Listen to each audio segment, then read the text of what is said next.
Voilà. Donc, merci d'être là ce soir. On va aborder le sujet de la précarité résidentielle aujourd'hui, donc avec plusieurs expertes de différents domaines. Donc, on veut savoir en fait qu'est-ce qu'on sait déjà sur les parcours résidentiels des personnes qui vivent avec un trouble de santé mentale, quel soutien leur est offert ou devrait l'être, quel soutien est offert ou devrait l'être aux proches, donc pour faciliter leur cohabitation et leur accompagnement. Et puis, pour discuter de ce sujet, nous recevrons trois personnes. Donc, on a la chercheuse Laurence Roy qui dirige le projet AMON, dont elle va vous parler tout à l'heure. On a Julie-Marguerite Deschênes, qui est doctorante à l'Université de Montréal à l'École de travail social, qui cherche à comprendre comment aider les jeunes vivant avec un premier épisode psychotique à éviter de se retrouver en situation d'itinérance ou de précarité résidentielle. Et puis, on a Marie-Maude Odette-Sylvestre, qui est la directrice générale de l'organisme Maison Saint-Dominique, qui nous expliquera de quelle manière fonctionne le mécanisme d'accès à l'hébergement dans le réseau de la santé, les réalités des résidents et leur nouveau projet VLA en collaboration avec la clinique JAP du CHUM. Donc, sans plus tarder, mesdames, je vous inviterai à prendre la parole et je crois qu'on va débuter avec un cas typique anonymisé. Donc, juste pour se donner une idée de c'est quoi, qu'est-ce qui arrive fréquemment dans une situation de précarité résidentielle.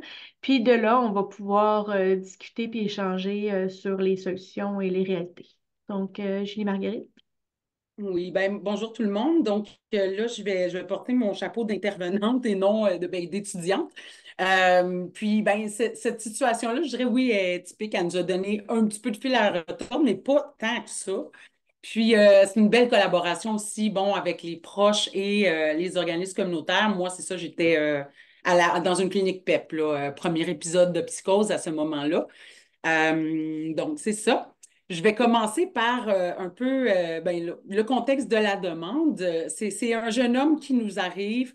Bon, évidemment, c'est pas l'histoire telle, mais bon, un jeune homme de 23 ans qui nous arrive en situation d'itinérance de manière très volontaire à l'urgence d'un hôpital avec un document légal d'un juge qui lui dit qu'il doit absolument se présenter, se trouver une équipe pour le suivre et stabiliser son état de santé mentale. Donc là, bon, ça, c'est sûr que c'est pas une entrée typique, mais en même temps, on veut l'aider, évidemment, puis ça fit vraiment dans les services. Donc, ensuite de ça, cette demande-là, elle arrive, puis rapidement, là, c'est-à-dire l'urgence nous appelle, puis rapidement, nous, tout de suite, une prise de contact juste pour se présenter. De par la situation de la personne qui est en situation d'itinérance, là, donc de ce côté-là, tu sais, on se dit, OK, rapidement, puis un rendez-vous tout de suite le lendemain matin pour explorer un peu la situation. Donc, c'est à ce moment-là que j'ai eu un petit peu le parcours. Donc, le jeune, malgré ses enjeux, ses difficultés, s'est présenté. Donc, ça, c'est bon, gros facteur de protection. Donc, il nous raconte son parcours depuis 2 ans qu'il est à Montréal, en train, bon, c'est ça, de bon, tenter de se trouver un emploi, se stabiliser, tout ça. Donc, des essais dans des ressources faits, mais il galère. Puis, il nous raconte bon, qu'il a grandi en Abitibi, donc pas à côté. Sa famille est là. C'est l'aîné. Et il y a une fratrie et des bonnes relations avec ses parents aussi. En fait, avait des très bonnes relations, les aime beaucoup, mais très peu de contacts depuis son arrivée à Montréal. Des contacts irréguliers par téléphone, je vous dirais. Donc, il les a pas vraiment vus depuis 2 ans, malgré, bon, qu'il aimerait. Ses parents aussi, là, c'est pas comme s'il y a eu des grosses chicanes, etc. Mais bon. Donc, les conflits qui ont engendré le départ, ça entoure beaucoup la consommation au niveau des proches. Donc, les parents qui se sentent impuissants, désemparés, qui ont, bon, la fratrie qui est plus jeune, c'est l'aîné. Donc aussi qui veulent un peu préserver bon, les jeunes frères et sœurs dont euh, un enfant en bas âge. Là. Donc de ce côté-là, ça affectait beaucoup.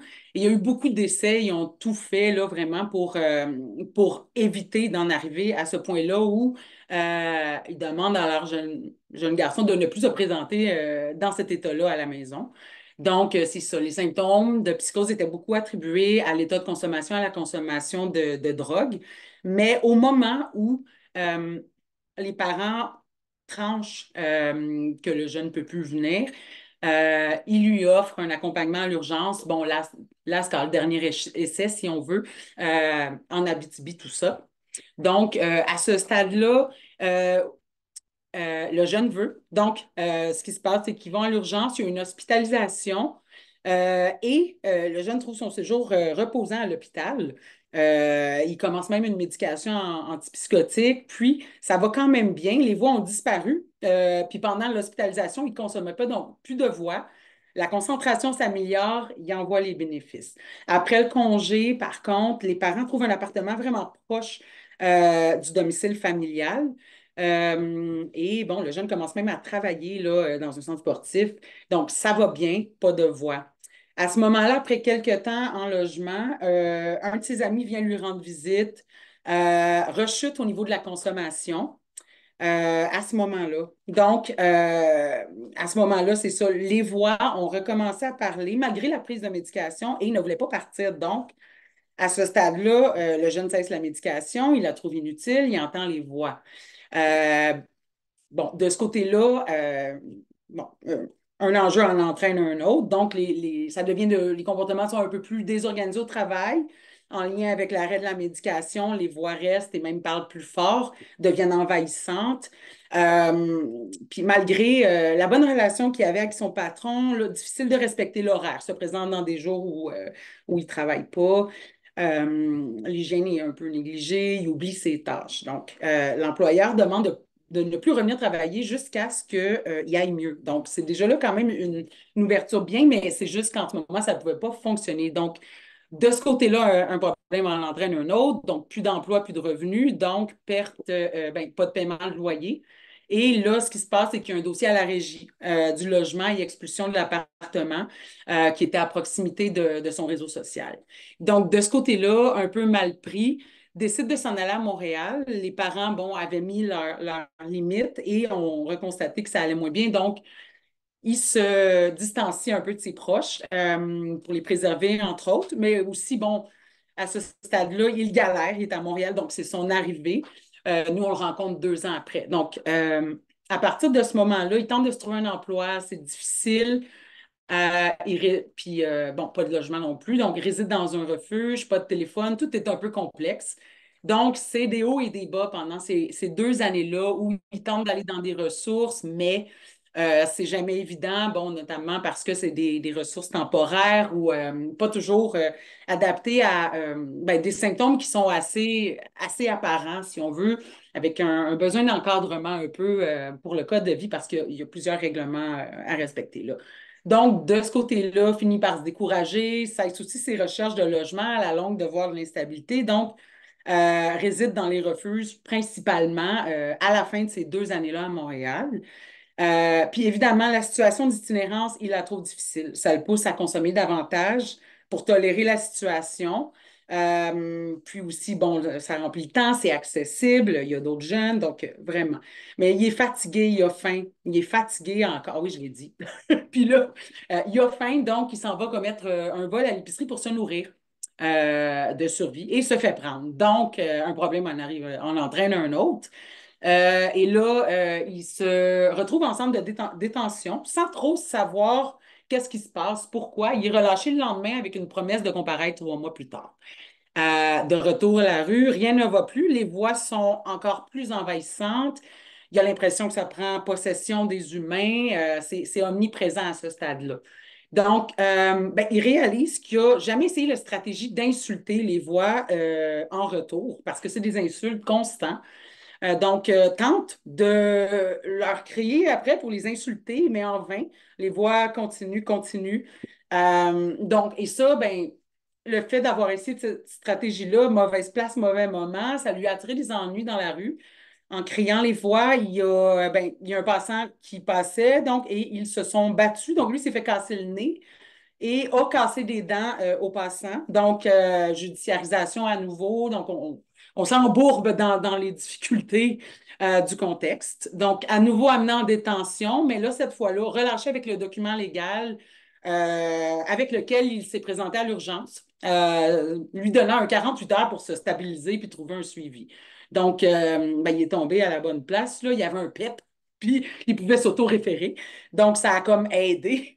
Puis, en plus de ça, ben, on a accouru tout de suite à l'urgence pour un peu ben, savoir où il était, s'assurer de ne pas le perdre de vue, fixer quelque chose tout de suite le lendemain pour l'aider un peu à débroussailler qu'est-ce qui se passe. Le légal le stressait beaucoup. Donc, c'est là-dessus qu'on a commencé, évidemment. Puis, il y avait aussi cet enjeu-là, là, un peu de s'assurer il a accompli sa mission de trouver ben, une équipe pour le suivre. Il a très bien fait ça, puis il s'est représenté le lendemain. Donc, en même temps, de ce côté-là, lui, il se ramassait avec des enjeux légaux. Où est-ce qu'on s'est questionné? C'est un premier épisode. Oui, il y avait une plainte là, pour un voie de fait grave avec des séquelles, mais en même temps, premier épisode de psychose. Entendait des voix, regrette amèrement ce geste. Donc, évidemment, on avait beaucoup de leviers. Puis, on apprend aussi que dans sa période d'itinérance à Montréal, qui a duré 2 ans avec l'instabilité, il s'est ramassé pour 3 000 $ de tickets. C'est une grosse épée de Damoclès quand on pense que le loyer, je veux dire, c'est déjà difficile. Je veux dire, bon, un emploi et un revenu décent pour payer un loyer et manger. Donc, de ce côté-là, ça aidait vraiment pas. Donc, de ce côté-là, tu sais, il y avait du stress beaucoup au niveau légal. Et évidemment, c'était difficile en ce moment au niveau du revenu de trouver un endroit décent pour le stabiliser. Donc, que faire? Euh, et de ce côté-là, il y avait pas. Bon, il y a eu une brève hospitalisation, mais de ce côté-là, ensuite, le levier qu'on a eu, ça a vraiment été bon, de ne pas le laisser longtemps à l'hôpital. Puis, il y avait possibilité de collaboration, justement, avec un organisme absolument merveilleux euh, avec qui on collabore. Donc, et des lits d'urgence, donc très, très abordables. Donc, de ce côté-là, évidemment, le lit d'urgence implique un loyer très, bon, 200 $ et moins, avec sans nécessairement devoir, comme c'est abordable, avoir tous les papiers et les démarches à faire qui peuvent prendre des fois plus que 2 mois pour un jeune. Bon, des papiers d'impôt, etc., pour assurer un peu la légitimité, en guillemets, du revenu abordable, du logement abordable. Donc, de ce côté-là, on se ramasse avec un 2 mois de lousse pour respirer, pour organiser tout ça. Puis en plus de ça, tu sais, malgré la présence, parce que oui, il faut dire que à ce stade-ci, malgré la médication, puis le désir de ce jeune de la prendre, parce que c'est pas toujours le cas, donc le désir de faire cesser les voix parce que ça devenait vraiment pénible. Donc, il restait quand même des voix qui perduraient. Puis des fois, bon, ça pouvait le déconcentrer. Donc, ce que je veux dire, c'est qu'au niveau du logement, ça a été extrêmement acceptant et bienveillant de ce côté-là, sans nécessairement, bon, stigmatiser ou quoi que ce soit, là. Donc, beaucoup de bienveillance, beaucoup d'encadrement au début, mais pendant 2 mois pour assurer un peu, puis beaucoup de collaboration avec notre équipe, avec nous, là. Donc, de ce côté-là, de part et d'autre. Au niveau du logement, moi, c'est sûr qu'on se présentait là-bas une fois par semaine ou selon le besoin, même plus, avec des rencontres conjointes avec l'intervenant de l'hébergement. Par la suite, il y avait aussi, que dire, les proches. Les proches, en fait, ça, je ne vous l'ai pas dit, mais le jeune, tout de suite à l'hôpital, il a voulu appeler ses proches pour les informer il a trouvé une équipe qui allait le suivre, puis que là, ça allait bien, tu sais. Donc, de ce côté-là, le proche, bon, un des deux parents, n'était pas certain bon, de qu'est-ce que le jeune disait, donc demande le numéro de la clinique. Le jeune collabore, accepte tout ça. Donc, en même temps, bon, presque ou après l'appel, on reçoit un message qui nous donne des informations de plus sur la situation.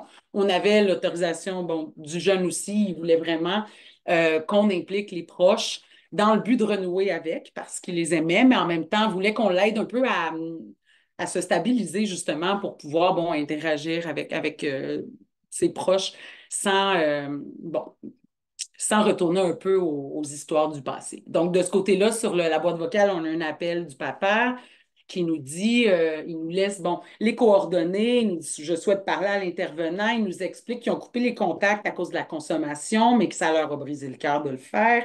Trop difficile pour eux de voir leur fils dans cet état qui continue, puis ils se sentaient démunis à un certain point, ils ont tout fait. Mais ça l'a, à un certain point, il fallait qu'ils se préservent. Donc, il nous informe que ça dure depuis 5 ans, mais il est vraiment soulagé que son fils reçoive du soutien. Donc, de ce côté-là, vraiment, tu sais, à partir de ce moment-là, on a pu accompagner du jeune, donner des nouvelles aux parents sporadiquement, les inviter à venir nous rencontrer, leur présenter aussi le logement, etc. Là, donc, très belle, très, très beau dénouement pour ça. On a eu l'autorisation. Ça a été facile à cause que vraiment, tu sais, il n'y a pas eu de résistance non plus du jeune à ce qu'on puisse travailler tout le monde en équipe avec aussi les intervenants de la ressource. Donc, de ce côté-là, vraiment, dans ce 2 mois-là du lit d'urgence, plein de démarches se font. Bon, il y a la santé mentale continue de s'améliorer, évidemment. Donc, ça va de mieux en mieux. En plus de ça, malgré les voies qui restent, on travaille de plus en plus des stratégies un peu pour discerner, tu sais, les voies des interactions avec les passants ou les autres personnes qui s'adressent à lui. Et évidemment, donc, on continue notre chemin. Donc, il renoue avec ses proches, il va les voir la fin de semaine. Les parents amènent aussi de la nourriture pour compléter un peu parce que c'est difficile avec le revenu. Donc, vraiment gros soutien. Et ensuite de ça, on s'informe. Contact avec les parents et le jeune, bon, chaque semaine aussi. Puis au niveau, bon, de la médication, il y a un encadrement de ce côté-là parce que malgré qu'il veut, des fois, il oubliait.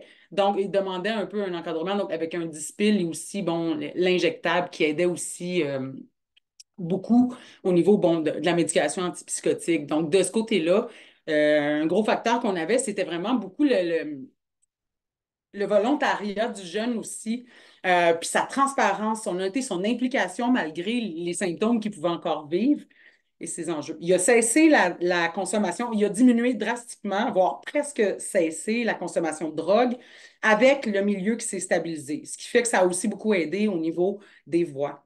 Donc, de ce côté-là, ensuite de ça, on était prêt à se tourner vers un emploi. Donc, changement de revenu, là aussi, tu sais, une transition importante. Donc, on s'assure un peu que les choses sont prêtes. C'est-à-dire dans le sens que là, c'est lui qui va gérer son loyer, son revenu, etc. Donc, commence un emploi pour jeunes, adapté, très ouvert au niveau de la santé mentale. Donc, puisque cet emploi-là permet, c'est un peu en dessous de temps plein, mais permet une après-midi entière d'absence pour un suivi, très flexible au niveau de si ça ne va pas. Évidemment, le jeune accepte aussi qu'on collabore avec l'emploi. Donc, ça a été vraiment un succès de ce côté-là. Bref, j'y arrive à la fin. Ça, c'est un peu les interventions, je dirais. Puis, pendant ces 2 mois-là, on a aussi pu faire les démarches pour trouver un logement abordable qui était d'ailleurs encore offert via cette merveilleuse ressource avec qui on collaborait. Donc, pour un logement abordable avec une durée plus longue, c'est-à-dire 2 ans. Donc, de ce côté-là, et possiblement plus aussi. Là, donc, mais vraiment, ça nous a donné le temps, ça lui a donné le temps de respirer, d'organiser tout ça dans un contexte avec un encadrement adéquat. Donc, de ce côté-là, ça l'a vraiment, vraiment, vraiment aidé. Cet accès rapide-là, 2 mois pour ensuite s'organiser puis trouver, mais abordable était absolument nécessaire. Donc, mais abordable dit démarche, encadrement, etc. Là, donc, c'est vraiment un peu toute cette situation-là qui est un exemple typique de on a des facteurs de notre côté pour aider avec une stabilité, puis que ça se maintienne aussi dans le temps. Puis un gros facteur, c'était vraiment aussi, je dirais, bon, les proches, puis la belle relation qu'il y avait avec le jeune, mais le jeune qui était courageux, là, qui avançait malgré les symptômes, sans découragement, qui venait, qui était toujours présent, même quand ça ne tentait pas nécessairement. Donc, vraiment, tu sais, c'était typique euh, d'une histoire à succès, mais avec la collaboration de tout le monde. Ça aurait été plus difficile si on n'avait pas eu tout le monde, je dirais. Tu sais. Soit quelqu'un aurait pris plus un peu en termes d'intensité, ou je ne sais pas, mais en tout cas, là, je vous dis, ça a été merveilleux à cause qu'on a vraiment bien collaboré tout le monde. Donc, belle histoire. On en veut plus comme ça, mais souvent, c'est les logements le problème, je vous dirais aussi, là, au niveau en tout cas, il y a beaucoup d'enjeux structurels, mais je vais cesser pour maintenant mon histoire et on pourra s'en reparler plus tard au niveau des interventions aussi. Là, il y a des enjeux, des fois, il y en a peut-être, on a été chanceux pour ça, mais des fois, il y en a aussi là, qui me bottent drastiquement, puis ça peut avoir des grosses conséquences pour la personne au niveau de l'instabilité, puis au niveau de la santé mentale. Comme vous voyez, on s'embourbe des fois dans. Un malheur en amène un autre, puis on tombe dans une spirale. À un certain point, c'est difficile pour un jeune de sortir la tête de l'eau comme ça avec toutes les embûches qu'il peut avoir. Donc, Mhm. voilà pour la petite histoire.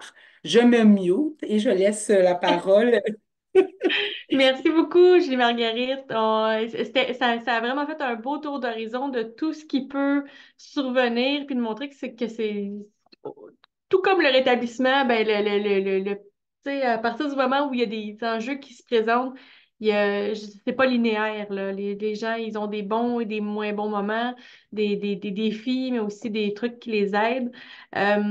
Donc, pour faire suite à cette présentation de cas-là, j'aimerais demander à Laurence Roy de nous dire, en fait, qu'est-ce qu'on sait de la réalité résidentielle des jeunes qui vivent avec un premier épisode psychotique, et puis comment est-ce que le projet Amont aide à répondre à cette question-là? Oui, super. Vous m'entendez bien? Oui. Excellent. J'ai un enfant qui fait du bruit derrière. Moi, je l'entends. Je pense qu'on l'entend pas. Fait qu'on va essayer que ça reste comme ça, puis que l'enfant se gère. Mais l'enfant a du soutien. Ne vous inquiétez pas. Euh, voilà. Merci, Julie Marguerite. C'est la première fois que j'entendais cette situation-là. Puis je trouve que ça montre vraiment bien justement la complexité des enjeux. Puis aussi, cette notion de trajectoire, comment la situation en logement peut évoluer, puis que c'est pas nécessairement une spirale descendante toujours. Il y a des hauts et des bas. Donc, moi, en tant que bonne chercheuse, j'ai un PowerPoint. C'est difficile de demander à des chercheurs de ne pas avoir de PowerPoint. Donc, c'est une présentation qui ne devrait pas durer plus que 15 minutes. Je me suis vraiment fait violence. C'est très important que on garde ça dans la conversation, mais en espérant que ce qui est présenté va pouvoir stimuler la discussion. C'est vraiment l'idée de servir de tremplin. Tu peux rester jusqu'à ce que tu trouves une place. Ça a été mis dans le titre parce que c'est un extrait d'une participante du projet Amont qui, je trouve, illustre bien cette notion justement de ce qu'on veut dire par précarité, euh, où c'est pas parce que quelqu'un a un toit sur la tête que la situation résidentielle va bien, puis comment il y a différents facteurs qui sont impliqués. Vous voyez mon partage d'écran? OK, excellent. Donc, petit contexte de présentation du projet Amont, c'est avec ce projet-là que Tania m'a invité là, au départ pour présenter sur la notion de parcours résidentiel, de précarité résidentielle, puis on a triangulé à plusieurs panélistes. D'un point de vue recherche, le projet Amont, c'est une étude de cohorte. Donc, on suit un groupe de personnes qui se sont présentées comme nouveaux utilisateurs de services psychiatriques dans 7 sites cliniques, quatre, euh, 4 sites à Montréal, un dans la région de la capitale nationale et deux plus en région périphérique, si je dirais. Donc, on a vraiment une représentation de différentes régions du Québec. C'est un projet qui émane de la collaboration de co-chercheurs des milieux de pratique, donc des services psychiatriques de différentes régions du Québec, des chercheurs universitaires et des co-chercheurs détenant des savoirs expérientiels. C'est une étude de cohorte où on a, vous allez le voir, intégré des volets quantitatifs, donc plus statistiques, et des volets qualitatifs où on s'est vraiment penché sur l'expérience en logement des personnes. Les principales questions qu'on avait, puis je vais en présenter certaines aujourd'hui, c'est d'abord, ben, c'est quoi la situation résidentielle des personnes lors d'un premier contact avec les services, puis comment ça évolue dans les 3 années suivantes. Ce serait super intéressant de voir dans 5 ans, 10 ans, 20 ans, mais en termes de financement de la recherche, c'est assez rare qu'on a des financements à long terme comme ça. Donc, on s'était intéressé à souvent ce qu'on appelle la période critique, là. Donc, on sait qu'un début de parcours dans les services psychiatriques, c'est souvent un moment clé. Mais c'est certain qu'on a cette limite-là. Puis, en plus, aujourd'hui, je vous parle seulement du premier contact avec les services parce qu'on n'a pas fini d'analyser les données longitudinales sur les 3 années suivantes. Peut-être une autre fois. On s'est aussi demandé quels sont les facteurs de vulnérabilité puis les facteurs de protection qui sont associés à l'instabilité résidentielle et à l'itinérance. Je pense que Julie Marguerite a déjà évoqué certains, en particulier le soutien. On va pas gâcher le scope. Le soutien social est un facteur de protection important. Et finalement, on s'est demandé qu'est-ce qu'ils nous disent ces utilisateurs de services de santé mentale sur leur situation en logement. Donc, pour vous donner une petite idée, donc on a eu une phase 1 où on recrutait une cohorte initiale. On a recruté 478 personnes. Vous voyez la date de fin. Elle se situe très spécifiquement le 13 mars 2020. Donc, on a arrêté de recruter lorsque la pandémie a commencé parce que ça a vraiment tout chamboulé, autant au niveau du logement que parce que le contexte en logement a changé avec la pandémie, mais autant aussi au niveau des services psychiatriques. Donc, on a une cohorte, je dirais, pré-pandémique au début du projet qu'on a suivi pendant 3 ans. Euh, et voilà. Et là, on est vraiment depuis fin 2023 en période d'analyse puis d'activité où on commence à échanger puis diffuser l'information, voir qu'est-ce qu'on peut en dire de ce projet-là, qu'est-ce que ça implique au niveau des pratiques, au niveau scientifique, au niveau des politiques aussi en santé mentale, en logement, en itinérance. Donc, c'est ça. Ce que je vous présente aujourd'hui, c'est les données de la phase 1 où on a colligé des données surtout résidentielles. Donc, on a vraiment un assez bon portrait de la situation en logement des gens au moment de leur entrée dans le projet. Aussi d'autres variables démographiques, cliniques, sociales, puis de l'utilisation des services. Plus largement, en dehors du projet Amont, il y a pas mal de littérature scientifique décrit qui parle des liens entre logement et santé mentale. Ce qu'on sait, c'est qu'il y a des liens qui sont bidirectionnels. On sait que le logement, les conditions de logement, le fait d'être en logement affectent positivement la santé mentale ainsi que la santé physique. Si on pense par exemple à des conditions de logement qui peuvent affecter la santé respiratoire des gens, l'asthme, les allergies, euh, la capacité aussi de réaliser des activités dans son logement. On sait aussi que des problèmes de santé mentale, surtout des problèmes graves de santé mentale, vont affecter la capacité de certaines personnes de trouver et surtout de maintenir un logement qui est satisfaisant pour un paquet de raisons. Julie en a parlé de plusieurs. C'est sûr, le revenu, le soutien, l'emploi sont des facteurs qui sont importants. Ce qu'on sait aussi, c'est qu'il y a plusieurs modèles de logement et d'hébergement qui ont été mis en place depuis les années 1960 au Québec et ailleurs dans le monde.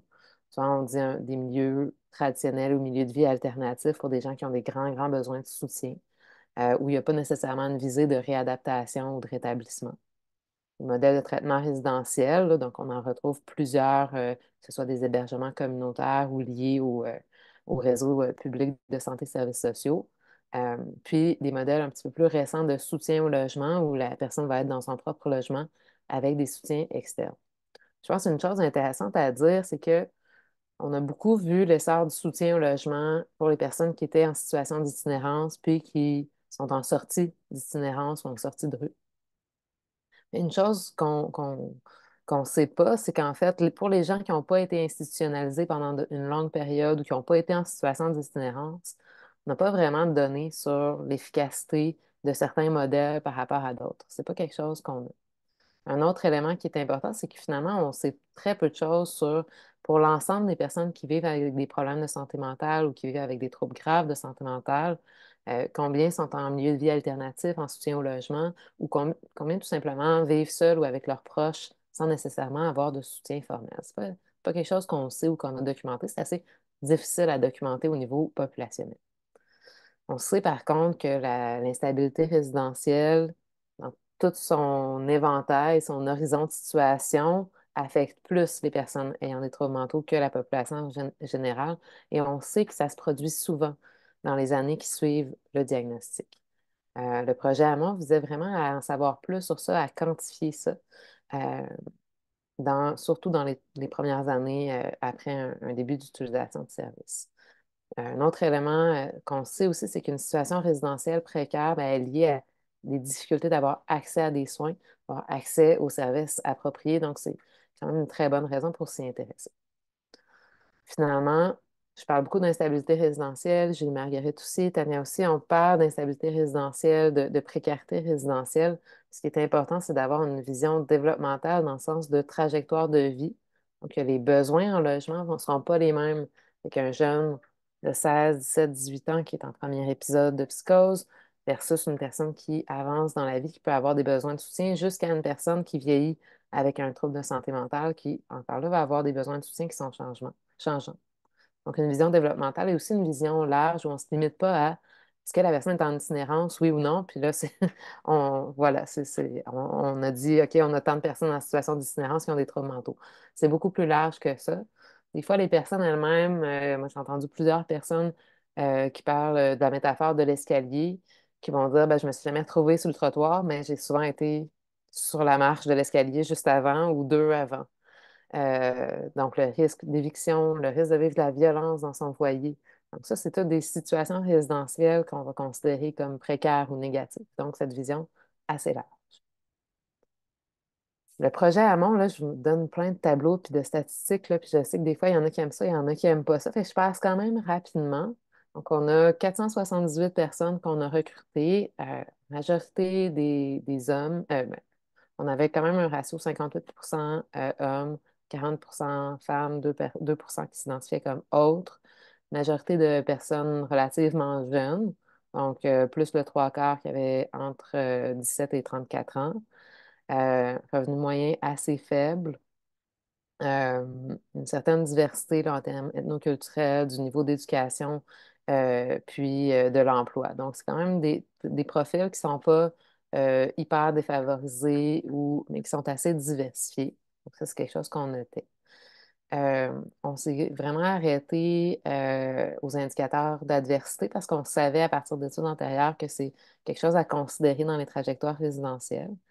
Euh, on a quand même plus du tiers des participants qui avaient vécu des traumas dans l'enfance. On est allé chercher une échelle où on documente le nombre de traumas qui ont été vécus dans l'enfance.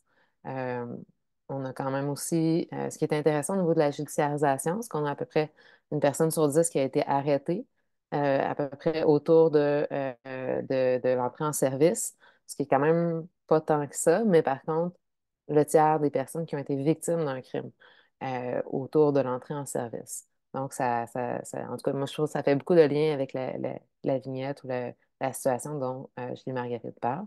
On a environ 10% de l'échantillon aussi qui a vécu un passage en centre jeunesse, donc un placement de plus de 6 mois. En termes de diagnostic, je ne rentrerai pas là, beaucoup, mais je pense que ce qu'on peut retenir, c'est que la comorbidité, le fait d'avoir plusieurs diagnostics, c'était vraiment, donc tout ça, évidemment, ne donne pas 100%, là. Ça donne beaucoup plus que ça. La comorbidité, le fait d'avoir plusieurs diagnostics, c'était vraiment quelque chose qui était marquant là, dans cette population-là. Puis je pense que c'est tout à fait caractéristique de personnes qui sont dans un premier épisode de trouble mental. Donc, dans le fond, ça, c'est notre, notre diapo clé. Qu'est-ce qu'on sait de la situation résidentielle au premier contact? On a quand même été assez étonnés de voir ces nombres-là, où on avait, en regardant de façon assez granulaire la situation en logement, on avait environ 20%, donc une personne sur cinq, qui était ou qui avait été en situation d'itinérance dans les 6 derniers mois. Donc, ça pouvait être qu'elle vivait à la rue, en refuge d'urgence, une résidence temporaire où elle ne pouvait pas rester, donc faire du couchsurfing, par exemple, chez des amis, des situations comme ça, ou était institutionnalisée soit en établissement correctionnel ou psychiatrique, mais qu'elle n'avait pas d'autre lieu où aller à sa sortie. On a un 36% qui était en logement instable, donc qui avait un score positif à une échelle de risque d'itinérance où identifiait qu'ils n'allaient pas pouvoir rester où est-ce qu'ils étaient dans les 2 ou 3 prochains mois, qui avaient déménagé plusieurs fois. Euh, donc, ça, c'est quand même un certain nombre, donc un peu plus d'un tiers qui était en logement instable et 43% qui étaient en logement stable. Honnêtement, ces chiffres-là nous ont surpris. C'était quand même assez élevé en termes de prévalence de situations en logement instable. Donc, on est allé voir, ben, c'est quoi les facteurs de vulnérabilité et de protection. Là, je fais mon petit speech de chercheuse. Là.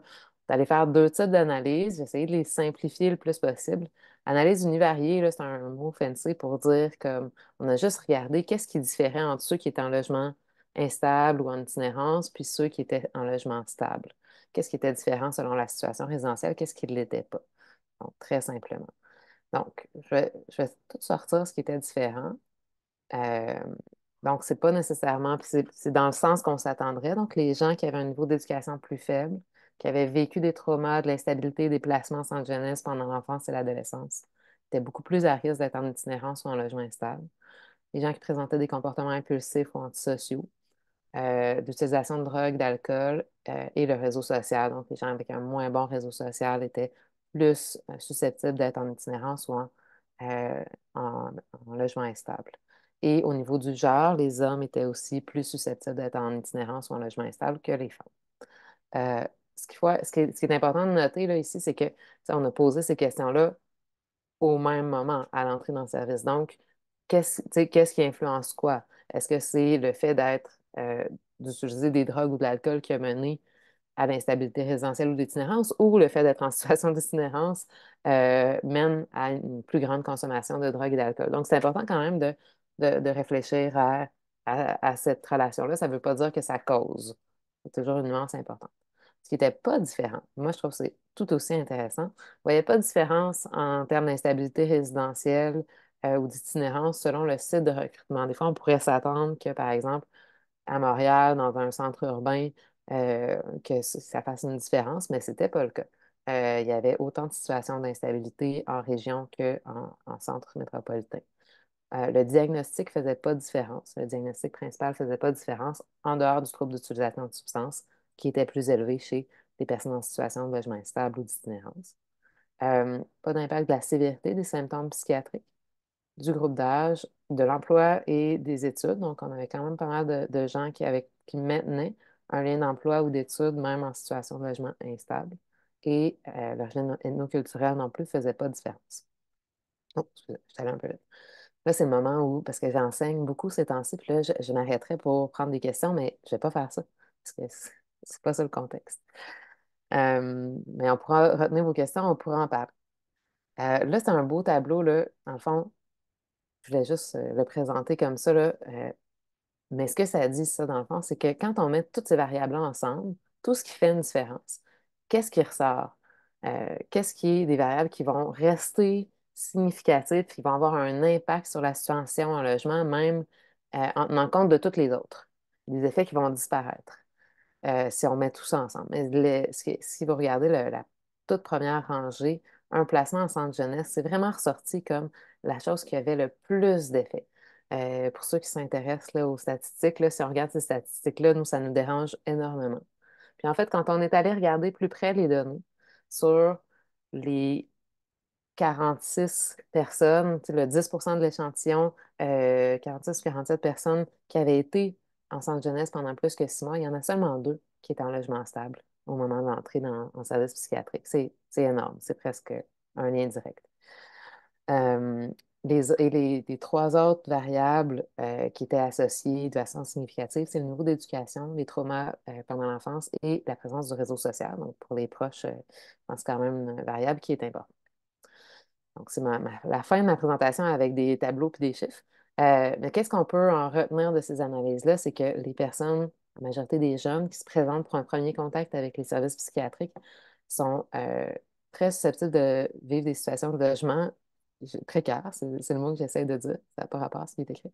Sans égard, en particulier à la région où elles habitent ou à leur diagnostic. Fait que ça, c'est très important si on pense en termes de détection, de repérage de situations d'itinérance de savoir ça. Puis on retient que des facteurs de vulnérabilité importants, c'est des passages en centre jeunesse, les liens avec les services de protection de la jeunesse, les traumas pendant l'enfance et l'adolescence, donc des facteurs qui sont très importants. En termes de protection, ben, le réseau social, évidemment, puis la réussite scolaire, la complétion des études, c'est des facteurs qui vont stabiliser la situation. Donc, important. Qu'est-ce qu'en disent les participants? Donc, j'ai un mot sur les résultats qualitatifs parce que je trouve que c'est intéressant aussi de le voir du point de vue des personnes qu'on a interrogées. Donc, évidemment, on n'a pas fait des entrevues en profondeur avec tous les participants. Donc, on est allé chercher un échantillon où on a voulu avoir la perspective de personnes qui étaient en logement stable, de personnes en situation instable, en logement mais instable, et de personnes en situation d'itinérance. Et on a pu contraster un peu comment ça se vivait différemment. Il y a 5 thèmes qui ont émergé, puis je vais passer rapidement là, à travers les 5 grands thèmes. Le premier, c'est que pour l'ensemble des participants, le contact avec les services psychiatriques, ce premier contact-là, ça amène des transformations inévitables dans la sphère du logement. Pour certains, il y avait des transformations très directes où les gens ont été hospitalisés et ont perdu leur logement. Ou encore, elle était en colocation, en cohabitation, que ce soit avec des amis ou des proches. Et la cohabitation, puis là, on est vraiment dans le cas où, dont parlait Julie Marguerite, est rendu impossible par les symptômes. Mais il y a aussi des rapports des changements plus subtils. Donc, par exemple, des gens qui, en utilisant des services psychiatriques, finalement, finissent par changer leur rapport au logement, réalisent qu'elles ont peut-être besoin de plus de soutien à domicile, qu'elles n'y arrivent pas. ça fait une prise de conscience au niveau du logement où j'ai de la difficulté à gérer mon budget. Puis le fait d'avoir un contact avec les services, ça me fait me rendre compte de ça. Puis je vais avoir besoin d'aide dans le logement où je ne serai pas capable de rester seule pour l'instant, en tout cas.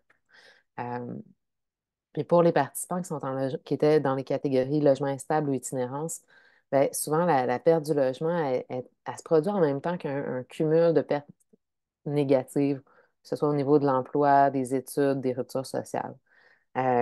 Donc, par exemple, on a une participante, donc c'est des pseudonymes, là, c'est pas les vrais noms, une participante qui nous disait que au moment puis c'est une participante qui avait vécu au moment d'un premier épisode psychotique une rupture amoureuse. Donc, elle avait rompu avec son conjoint, elle avait perdu son emploi et donc, comme elle cohabitait avec son conjoint, mais elle s'est vraiment rapidement retrouvée en situation d'itinérance, finalement en train de faire du couchsurfing chez des amis qui lui donnaient quelques jours pour rester sur leur sofa jusqu'à temps qu'elle trouve quelque chose de pas cher. Mais bon, évidemment, là, elle nous parle de crédit, de référence, de facteurs qui la rendent plus vulnérable. Un deuxième thème qui est ressorti, puis ça, on trouve ça assez intéressant, c'est que souvent, cette instabilité-là, elle s'inscrivait dans la continuité pour certains participants. Et là, ça revient à cette notion de les centres jeunesse, les placements.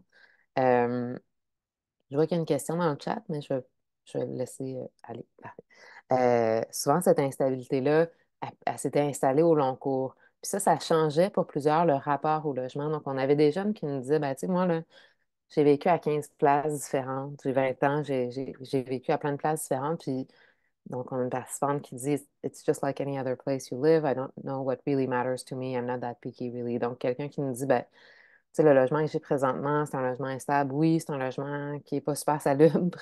Nous dit ça dans le reste de l'entrevue, mais tu sais, ça m'importe un peu parce que tu sais, j'ai pas vraiment des attentes, je suis pas vraiment picky par rapport à un logement. Puis on sentait que pour ces personnes-là qui avaient vécu une grande instabilité, ben, habiter quelque part, ça n'avait pas nécessairement le même sens. Donc, c'était pas aussi significatif, où il n'y avait pas les mêmes liens qui se formaient avec un endroit où rester.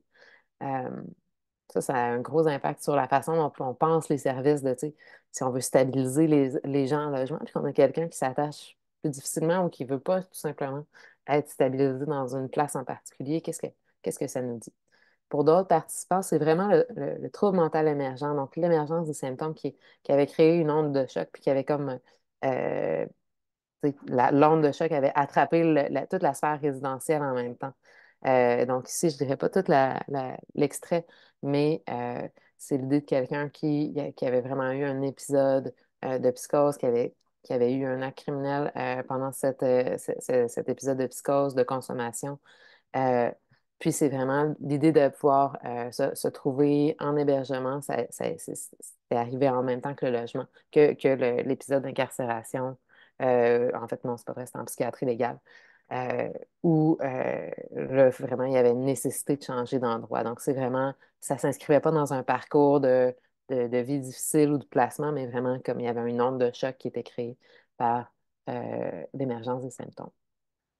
Un troisième thème là, qui arrivera vraiment pas comme une surprise, mais l'importance de filets de sécurité, mais qui pour les participants était à effet variable. Donc, la quasi-totalité des personnes en logement stable bénéficiaient de soutiens, qu'on disait multiformes, soutenus des soutiens financiers, pratiques, émotionnels, à tous les niveaux, donc de l'aide autant à la maison qu'au niveau du budget. Et puis ça, ben, ça permettait en fait d'avoir un logement stable. C'était vraiment les gens l'associaient directement à ça. Les participants en situation d'itinérance, puis aussi en logement instable, rapportaient des soutiens. Tu sais, il y en avait des soutiens, il y avait des amis, des proches, mais souvent fragiles ou temporaires. Donc, des amis qui disent, ouais, tu peux rester, mais jusqu'à ce que tu trouves une place. Ils ne sont pas en train de me forcer, trouve une place, mais ils renforcent l'idée que jusqu'à ce que tu trouves une place. Donc, c'est pas permanent, c'est temporaire. Cette idée de soutien temporaire, elle était très importante.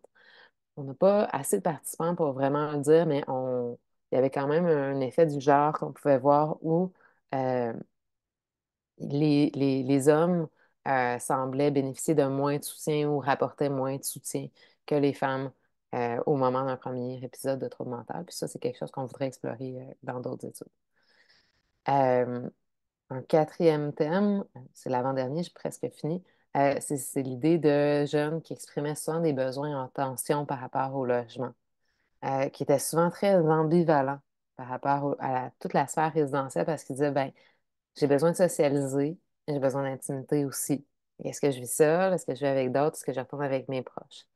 J'ai besoin de soutien, je m'en rends compte. J'ai besoin de soutien, puis beaucoup nous ont dit par rapport à la gestion financière, mais j'ai aussi besoin d'autonomie, je suis un adulte. Comment je conjugue ces besoins-là? Le besoin très important qui est ressorti en termes plus de conditions physiques en logement, mais de s'ajuster à un budget serré, ce qui est, avec la crise du logement actuel et les conditions dans lesquelles les gens peuvent vivre, un budget serré veut dire souvent pas un très chouette endroit où aller, mais aussi avoir un lieu qui favorise le rétablissement. Puis plusieurs nous ont dit, ben, c'est bien le fun de se rétablir, mais faire ça dans un studio gros comme une cellule de prison, c'est pas évident. C'est vraiment une réelle contrainte. Et des besoins qui peuvent s'opposer aux conditions physiques, sociales du logement, aux règles et normes en place. Je m'excuse, mon ordinateur fait des choses. Donc, un exemple de ça, c'est un participant qui disait, ben là, qui était dans une ressource d'hébergement, qui dit, je commençais à me sentir seule, fait que je passais plus de temps à l'extérieur que là-bas. Puis j'ai fini par me faire mettre dehors parce que je restais une semaine avec ma mère. Puis ben, la personne qui fait l'entrevue qui lui demande pourquoi tu avais été mis dehors, là, sais-tu? Ben, il y avait des règles, il fallait appeler avant, on avait le droit à 2 jours par semaine. Moi, je restais une semaine à découcher. Donc, quelqu'un pour qui savait qu'il avait des besoins de soutien, mais le besoin de socialiser, de voir sa mère, d'avoir des contacts avec sa famille, primait finalement sur sa capacité à respecter les règles euh, de la ressource. Et finalement, cette notion, particulièrement pour les plus jeunes, d'exploration, de besoins identitaires. Donc, le logement comme le reflet d'une démarche personnelle aussi, où les jeunes vont essayer des choses, vont avoir justement cette tension entre un besoin de dire, ben, je suis autonome, je suis un adulte, mais j'ai besoin de soutien. Beaucoup pour les jeunes qui avaient eu de l'instabilité au cours de leur vie, le rejet de contrôle, puis d'une autorité qu'on va dire parentale, mais qui n'était pas nécessairement celle des parents, qui peut être une autorité d'intervenant d'intervenants liés à la protection de la jeunesse, d'intervenants liés même au service. Et donc, de rejeter cette forme d'autorité-là, ça peut amener les gens à s'éloigner des services, même s'ils pourraient en avoir besoin. Euh, pour ce qui est du premier, on a un jeune qui nous disait, c'est intéressant de dire, euh, il avait été en colocation dans l'idée d'apprendre. Puis il dit, ça m'a fait apprendre ça comme expérience. Il faudrait plus que j'aie mon coin. Je me suis dit, ah, ça va être des personnes de mon âge en colocation. Puis finalement, je me rends compte que je suis quand même quelqu'un de réservé qui est comme timide, plus dans mon coin à faire mes trucs. Donc, tu sais, le logement avait été finalement une expérience pas très positive en colocation, mais qui lui a appris quelque chose. Euh, Pas du tout différent finalement d'autres jeunes qui n'ont pas de problème de santé mentale. Puis un jeune qui me dit, ben, j'ai besoin de congrès, j'ai besoin d'une bonne base solide dans le fond, mais en même temps, je veux voler mes propres œuvres. Euh, Ça reflète bien cette tension-là que peuvent vivre les jeunes. Voilà, que c'est un peu ce qui ressort du projet. Merci, c'est super instructif. Puis je pense que ça fait aussi un beau tour d'horizon des difficultés, des facteurs de protection, puis d'où viennent ces jeunes-là, en fait. Euh, je vois le temps qui file. J'aurais envie qu'on fasse une place aux solutions d'hébergement. Euh, Julie Marguerite, de ce que j'ai compris de nos discussions avant la conférence, c'est que c'est souvent au moment de post-hospitalisation, donc quand les gens sortent de l'hôpital, qui peuvent se retrouver à risque d'itinérance. Euh, c'est quoi la solution par rapport à ça? Comment est-ce qu'on peut se rendre à un hébergement comme celui qu'offre Marie-Maude à la Maison Saint-Dominique? Bien, c'est sûr que, tu sais, premièrement, il n'y en a pas beaucoup encore, là, malheureusement. Donc, il faut savoir qu'est-ce qui existe. Puis, tu sais, Oui. c'est sûr que de ce côté-là, il faut aussi qu'il y ait, bon, la place, là. Ça, c'est vraiment la rareté des ressources, je dirais, là. Donc, vraiment, puis après ça, ben, le partenariat, ben, c'est sûr que là, dans le cas de cette situation-là, le partenariat avec Saint-Dominique, ça s'est développé. Il y avait déjà un historique de contact. Mais je dirais avec d'autres ressources qui ne seraient pas Saint-Dominique, ben, il faut qu'il y ait une connaissance mutuelle, un partenariat qui se développe. Puis ça ne va pas nécessairement commencer comme ça. On s'entend aussi que, au niveau des logements abordables, la différence aussi qu'on voit, c'est vraiment cette couleur-là où il y a vraiment adapté santé mentale, tolérance, bienveillance par rapport à d'autres endroits qui sont peut-être plus au niveau itinérance, mais pas Mhm. nécessairement santé mentale. Donc, puis là, c'est ça. Moi, souvent, je trouve les symptômes de psychose font peur, mais en même temps, je parle d'autres enjeux aussi, comme tous les enjeux d'attachement. Donc, de ce côté-là, c'est vraiment important, tu sais, d'avoir ce cadre-là, mais avec la douceur puis de la bienveillance. Là. Donc, je vous dirais la rareté, mais aussi savoir que ça existe, puis développer ce partenariat, ce mode de fonctionnement-là de qu'est-ce qu'on fait si ça ne marche pas. Tu sais. Puis c'est de part et d'autre. Des fois, c'est pas toujours l'entrée des services, mais c'est les services qui nous appellent quand on a un partenariat. Hey, j'aurais peut-être une nouvelle référence. Si vous l'aidez, on pourrait garder sa chambre. Tu sais, comme, puis yes, fait que, tu sais, nous aussi, on a assuré notre rôle. C'est pas, ça va dans les deux barres, c'est ça que je veux dire. Donc, l'équipe Et dans le d'intervenants, cas, d'intervenantes a son rôle à jouer dans la création d'un lien pour soutenir la sécurité de part et résidentielle. d'autre, Oui. on a des rôles à jouer, puis on a un apprivoisement à faire aussi. Là. Donc, puis la spécialisation santé mentale, tu sais, sans stigma, là, sans besoin d'un diagnostic, là, mais Mhm.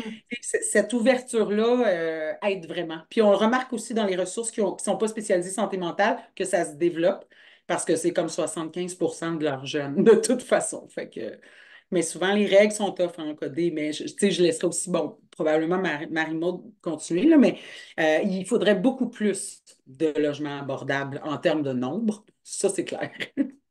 Oui.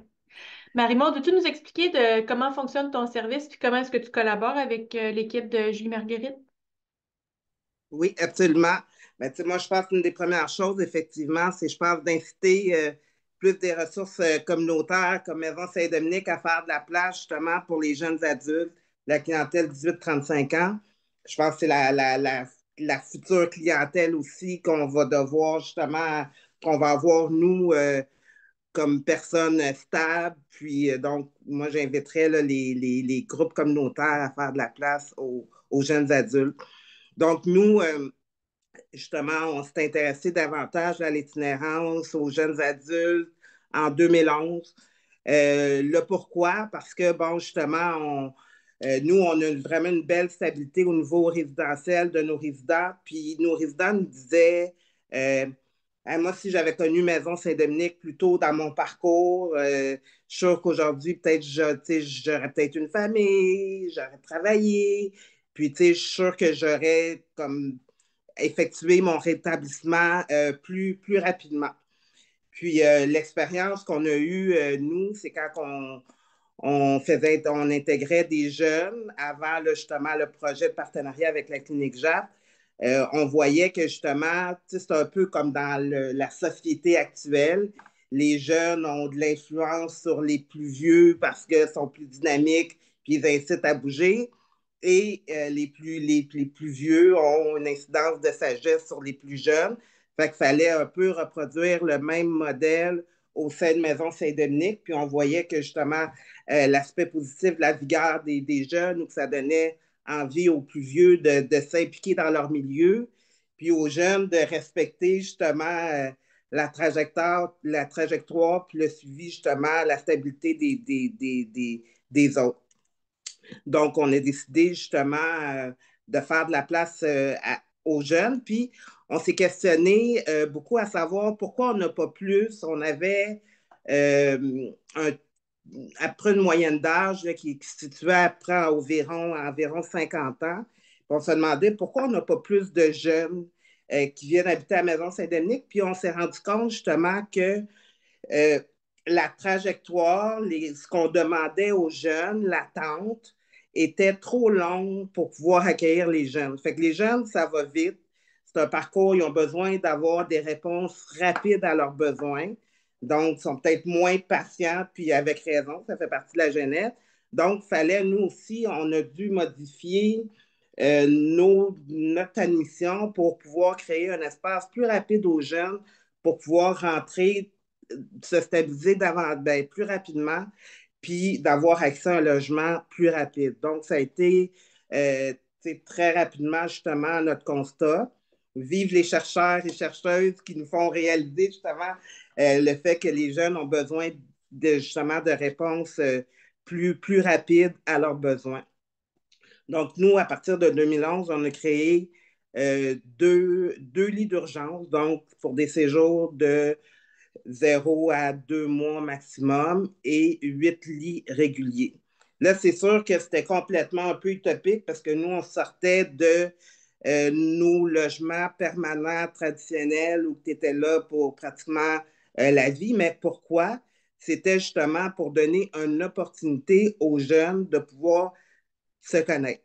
Tu sais, Maison Saint-Dominique, oui, on répond aux besoins au niveau de la santé mentale, au niveau de l'itinérance, mais encore là, souvent, on fait fi, même si on fait fi du diagnostic. Puis moi, je vous invite vraiment à vous projeter aussi dans votre jeunesse, dans votre vingtaine, 18 ans, 19 ans.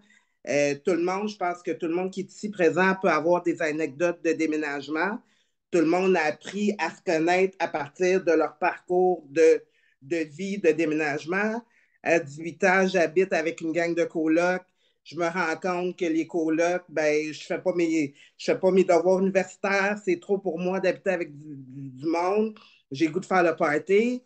Je m'en vais habiter tout seul. Ah, je me rends compte que je procrastine quand même parce qu'il me manque cette stimulation-là d'un autre. Fait que je pense que ça fait partie aussi d'une trajectoire commune de déménager. Puis tout le monde, je pense, avant de trouver son véritable chez-soi, vont, être- vont avoir tendance à déménager. Fait que, encore là, moi, oui, on peut l'exposer sur l'aspect de la santé mentale, mais on peut l'exposer sur l'aspect d'une trajectoire de vie qui est régulière puis qui appartient à tout le monde, où tout le monde a déménagé. Je suis pas mal sûre qu'il n'y a personne ici qui a le même logement qu'il y avait à 18 ans, à moins d'avoir hérité ça d'un parent. Donc, c'était de pouvoir permettre aussi aux jeunes cette expérience-là, puis de pouvoir aussi euh, avoir l'opportunité de pouvoir déménager, puis de pouvoir se connaître. Fait que c'est pour ça que justement, on était plus dans le transitoire en disant, ben, pour un jeune, on considérait que Maison Saint-Dominique, ton expérience à Maison Saint-Dominique, ce n'est pas la fin, mais le début de quelque chose, le début de ta trajectoire en habitation, puis peut-être, puis en même temps, c'est d'expliquer aussi aux jeunes, ça se peut que ton début, ça soit une stabilité de 25 ans, puis l'autre personne, c'est ton début, ça va être plusieurs déménagements, mais qui vont faire en sorte de te trouver comme personne, puis de pouvoir trouver cette stabilité-là résidentielle, puis d'apprendre à te connaître. Donc, moi, je compare toujours ça d'acheter une paire de pantalons. Tu en as des rouges, des grands, des petits. Puis surtout, moi, je ne pas toujours je suis pas dans les standards. Fait que j'ai besoin d'avoir plusieurs magasins à aller pour pouvoir trouver la paire de pantalons qu'il me faut. Fait que moi, je compare beaucoup à s'acheter une paire de pantalons. Donc, c'est un peu ça dans notre expérience. Puis, effectivement, fallait s'allier en disant, ben, nous, Maison Saint-Dominique, on a peut-être plus l'expérience au niveau habitation, stabilité résidentielle, travailler les AVD, les activités de la vie quotidienne, mais on ne pouvait pas faire ça seul, de pouvoir justement s'allier avec une équipe traitante, parce qu'on parlait quand même de jeunes qui vivaient leurs premiers épisodes psychotiques. Il fallait absolument trouver quelqu'un qui répondait l'hôpital qui répondait à nos besoins justement de soutien au niveau psychologique des jeunes, puis d'avoir justement autant que les jeunes avaient besoin d'une réponse rapide à l'hébergement, mais nous, on avait besoin d'une réponse rapide aux problèmes qu'on pouvait vivre dans les milieux de vie, que ce soit de la consommation, que ce soit des organisations psychotiques. Il fallait avoir une équipe qui réponde. Puis, tu sais, je pense que justement, la clinique JAP nous a offert ça. Puis, on se rendait compte qu'effectivement, que une stabilité, ça fluctue. Fait que des fois, un jeune pouvait rentrer, sortir de l'hôpital, mais à chaque fois, je pense que le port d'attache puis la stabilité était comme de plus en plus ancrée justement au sein de sa personne, de sa personnalité, puis justement en apprenant à connaître les intervenants, en ayant du support, ça a vraiment justement aidé nos jeunes adultes à trouver leur place. Suite à ça, mais oui. Je voudrais savoir, c'est quoi les conditions gagnantes là, pour avoir une bonne collaboration entre les soins de santé mentale puis l'hébergement? Ben, c'est vraiment l'écoute, la collaboration, puis le respect, je dirais, des deux entités. Moi, on disait, on n'invite pas nos intervenants à se prendre pour des médecins et des psychiatres. Puis, nous, l'autre côté, ben, c'était de reconnaître aussi l'expérience qu'on avait en termes de logement social, en termes de besoins individuels, puis en termes de besoins de groupe. Parce que, encore là, oui, il fallait aussi faire comprendre euh, à nos collaborateurs aussi que oui, on veut aider la personne dans son individualité, mais il y a un groupe aussi qui cherche à avoir cette stabilité-là. Puis, il faut aussi permettre au groupe aussi de trouver cette stabilité-là. Fait que ça a été vraiment, je dirais, les conditions gagnantes. C'est vraiment l'écoute, euh, vraiment le respect de nos entités, là, justement, communes. Ça a été vraiment un gage de succès. De ce que je comprends, donc, ça vous a demandé de la flexibilité. J'imagine que ça demande de la flexibilité du côté de, tu sais, pour les critères d'admission, puis tout ça, vous avez fait preuve de flexibilité. Julie Marguerite, vous aussi, j'imagine? Oui, mais tu sais, moi, je dirais, c'est leur nom du milieu, c'est flexibilité, là, Saint-Dominique. Là. Saint-Dominique, flexibilité. En tout cas, il y a pas de nom de famille.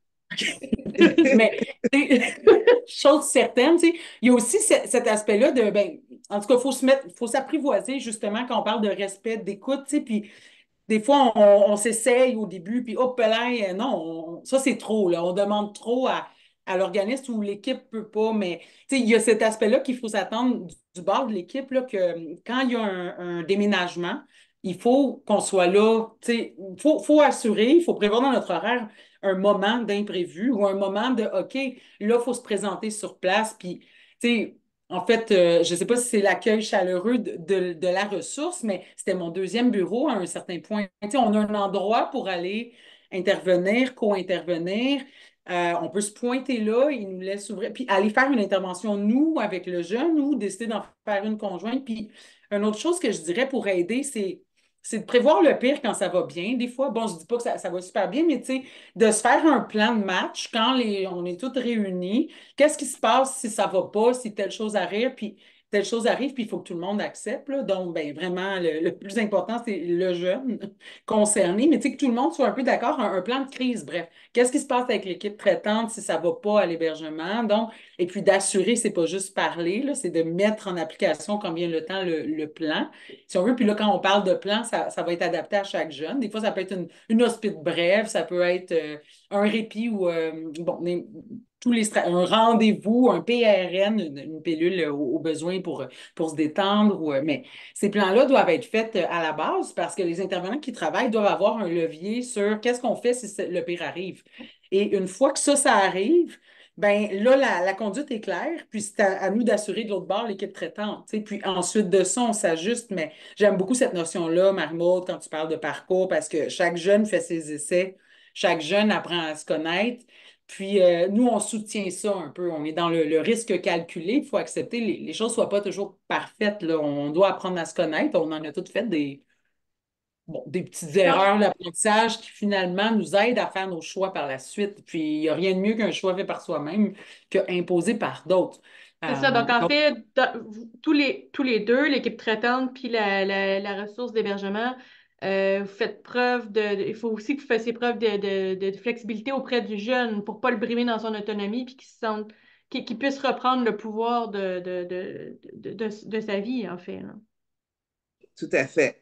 Effectivement, de ne pas le brimer dans son autonomie, mais en même temps, c'est peut-être le parallèle que je ferais avec Laurence aussi. C'est bon, on parlait bon, du niveau de scolarisation. Puis ce qu'on remarquait aussi avec les jeunes, c'est pas juste offrir juste la réponse d'habitation, mais c'est aussi d'offrir une certaine éducation au sein du milieu de vie. C'est dire, nous, c'est de se questionner aussi, dire comment est-ce que la personne va être un meilleur résident à chaque essai qu'il va faire. Fait que, il y a l'aspect, oui, il y a l'aspect médical, mais je pense qu'il y a tout l'aspect éducationnel aussi que, par, oui, les rencontres individuelles, mais aussi en regardant les autres résidents dans leur façon de vivre, comment ça que Bernard, lui, ça fait 15 ans qu'il habite à Maison Saint-Dominique, puis il se sent heureux. Ben, ça, on peut pas l'expliquer. Il faut que la personne aille parler à Bernard, puis Bernard, lui, il va y montrer ça a été quoi ses erreurs de jeunesse. Fait que c'est aussi d'offrir un milieu aussi avec des bonnes valeurs de base, des valeurs d'éducation, puis des valeurs de pouvoir dire, ben oui, le logement, puis je pense qu'il n'y a personne de nous qui va nier le fait que le logement, ça reste un droit, mais en même temps, ça reste aussi une grande responsabilité. Puis je pense que faut jamais perdre de vue la responsabilité, puis de pouvoir permettre aux jeunes, effectivement, de faire ses erreurs. Des fois aussi, ça vient avec des conséquences naturellement, mais je pense que chaque expérience va consolider aussi le jeune dans son apprentissage de lui-même, puis dans son apprentissage de son parcours d'habitation. Fait que Votre, c'est oui, oui, yes. d'offrir, mais d'offrir vraiment aussi un milieu d'éducation, des bonnes bases, puis des bonnes valeurs solides, justement, aux jeunes adultes là, qui ont besoin d'un logement. Je crois que vous offrez aussi un service de fiducie, c'est ça, pour les jeunes? C'est plus via la clinique, OK. la clinique. Nous, on OK. n'offre pas de fiducie, mais on peut aider justement au niveau du budget. On peut aider là, justement, bon, même des fois certaines médications, etc. Mais sans prendre en charge, mais ça va toujours être de développer des approches qui vont favoriser l'autonomie. Puis moi, ce que je toujours dans l'autonomie, c'est dire l'autonomie, c'est pas nécessairement d'être capable de le faire seul, mais c'est d'être capable d'identifier ce que tu n'es pas capable de faire seul, puis de pouvoir aller chercher un service ou un besoin. Il y a des Mhm. jeunes qui ont bon, de l'aide au ménage, on peut avoir justement des fiducies, de l'aide au budget. Fait que si toi, tu sais que d'apprendre aux jeunes que si toi, tu sais que le 5e jour du mois, tu n'as plus d'argent, puis ton loyer va y passer, ben peut-être que tu es mieux d'aller chercher une fiducie, préserve ton argent pour le logement. Ah oui, tu es capable de t'arranger le reste du mois, même si tu n'as pas d'argent, puis d'aller dans une banque alimentaire, c'est correct, mais euh, le loyer, ça, faut le payer, n'importe qui doit le payer. Fait c'est d'apprendre aussi ces valeurs-là au travers du jeune en disant, ben, on respecte quitter, mais il y a comme des bases aussi sociales qu'il faut que la personne apprenne justement ces bases-là sociales, puis toujours sans rancune, en disant oui, on va te faire vivre les conséquences, mais on n'est pas rancunier sur les conséquences. Puis c'est pas rare que nous, les jeunes, vont venir nous revoir après, même si ça a été ce qu'on peut considérer, que moi, j'appelle pas ça un échec, mais plus une expérience. Mais il y a des jeunes qu'on peut pas garder, puis ils vont refaire une deuxième tentative, ils vont venir nous revoir plus tard pour dire, ben écoute, ça, j'ai appris cette leçon-là, puis merci de m'avoir fait vivre ça, parce que oui, je me suis ramassée un peu dans le problème après, mais après ça, j'ai réfléchi, puis j'ai appris ce que ça Mhm. voulait dire, justement, cette conséquence-là que j'ai vécue.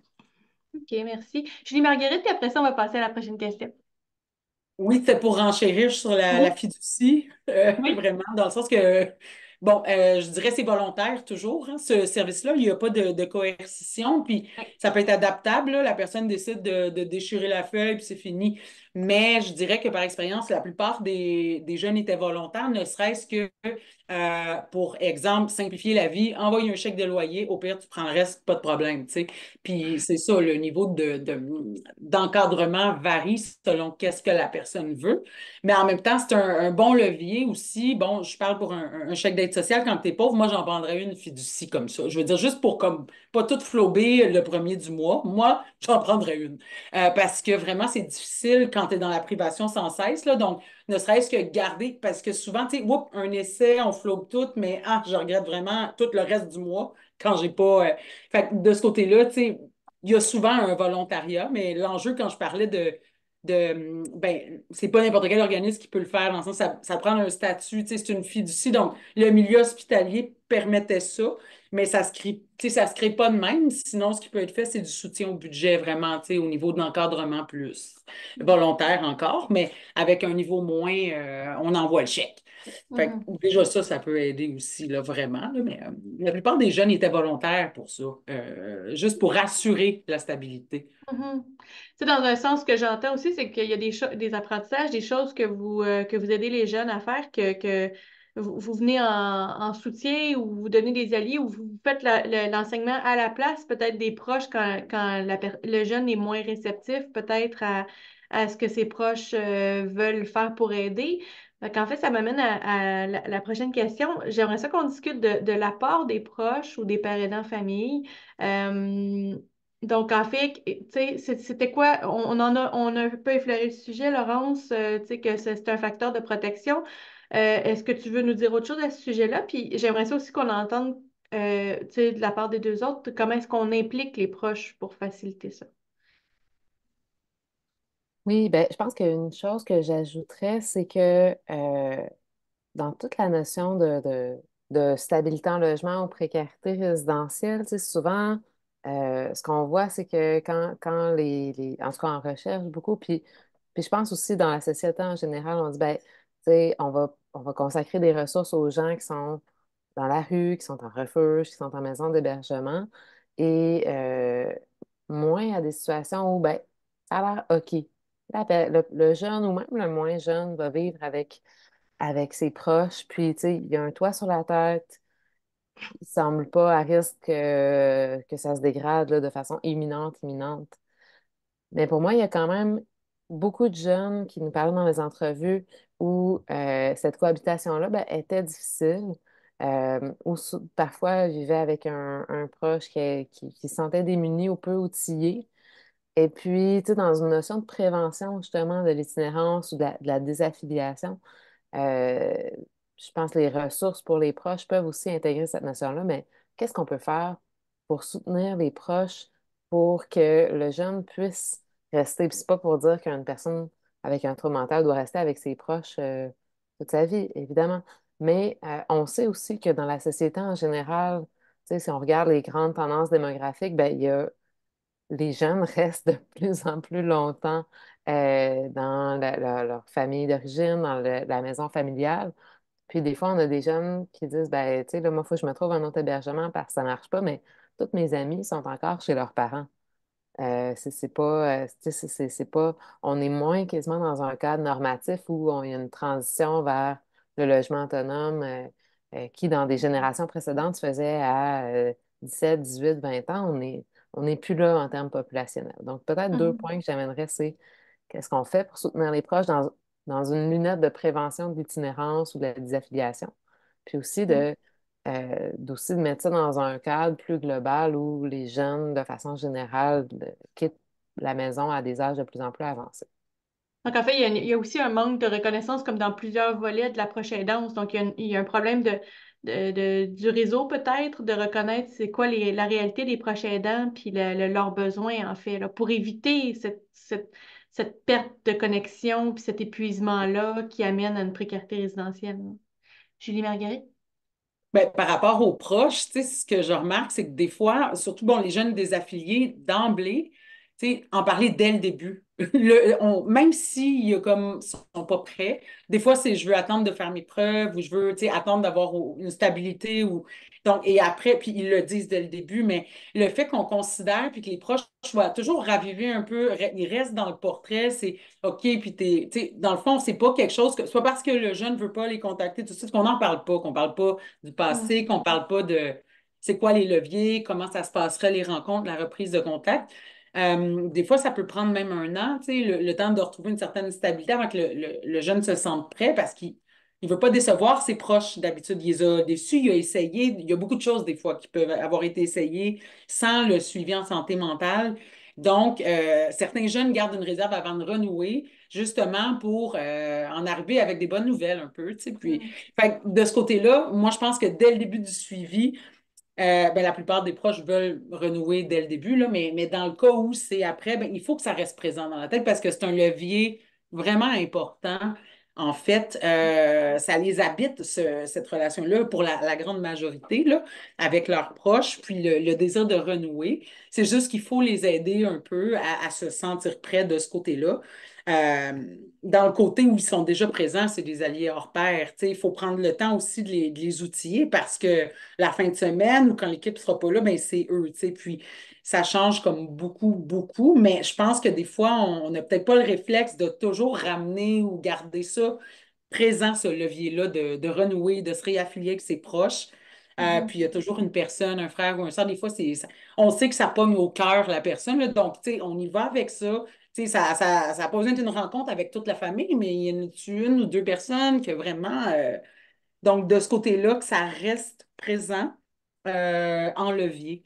Euh, En tout cas, c'est ça que je voulais rajouter là, dès le début des suivis, en fait. Merci. Marie-Maude, à la Maison Saint-Dominique, est-ce que il y a des choses que vous pouvez faire pour faciliter l'apport des proches ou des moments ou des personnes que ça l'a aidé d'avoir un bon contact avec ses proches? Oui. Ben, tu sais, nous, malheureusement, tu sais, je pourrais dire qu'il y a un gros, tu sais, après un 15% là, des personnes qui ont des contacts avec leur famille. Puis effectivement, on voit vraiment une différence marquée là, tu sais, dans le rétablissement de ceux qui ont la famille qui les supporte versus ceux qui ont pas de famille. Mais moi, tu sais, ce que j'ai compris, par contre, au travers des familles, c'était que le fait qu'ils ne sont pas là, c'est pas parce qu'ils ne veulent pas être là, c'est qu'ils ont tellement donné, puis c'est des familles qui sont épuisées, puis à un certain moment donné, ben, pour se préserver, ils sont obligés de couper le contact. Ce que ça fait avoir un logement, puis c'est là qu'on voit la force d'avoir un logement, puis d'avoir du soutien. Quand il y a un logement, puis du soutien, on voit le retour de la famille qui vit une relation un petit peu plus normalisante avec le jeune. C'est-à-dire, ben là, la mère ou le père ou le frère est plus disposé à prendre un rôle de frère, de mère, de père, et non juste un rôle d'aidant, puis de pouvoir se permettre de se retirer sporadiquement quand ça va moins bien parce que c'est pas leur expérience. Fait qu'on voit vraiment le bienfait. Tu sais, nous, on a eu justement des retours vers cette fierté-là, tu sais, de dire, hey, tu m'as vu dans la rue, te couper le contact, puis regarde, même si j'ai une petite chambre, là, puis je partage la cuisine, mais viens voir chez nous, j'ai un chez nous, j'ai quelque chose qui m'appartient. Si on voit le côté, je dirais, miraculeux de ça, puis Mhm. souvent, justement, après, les familles sont plus disposées à revenir.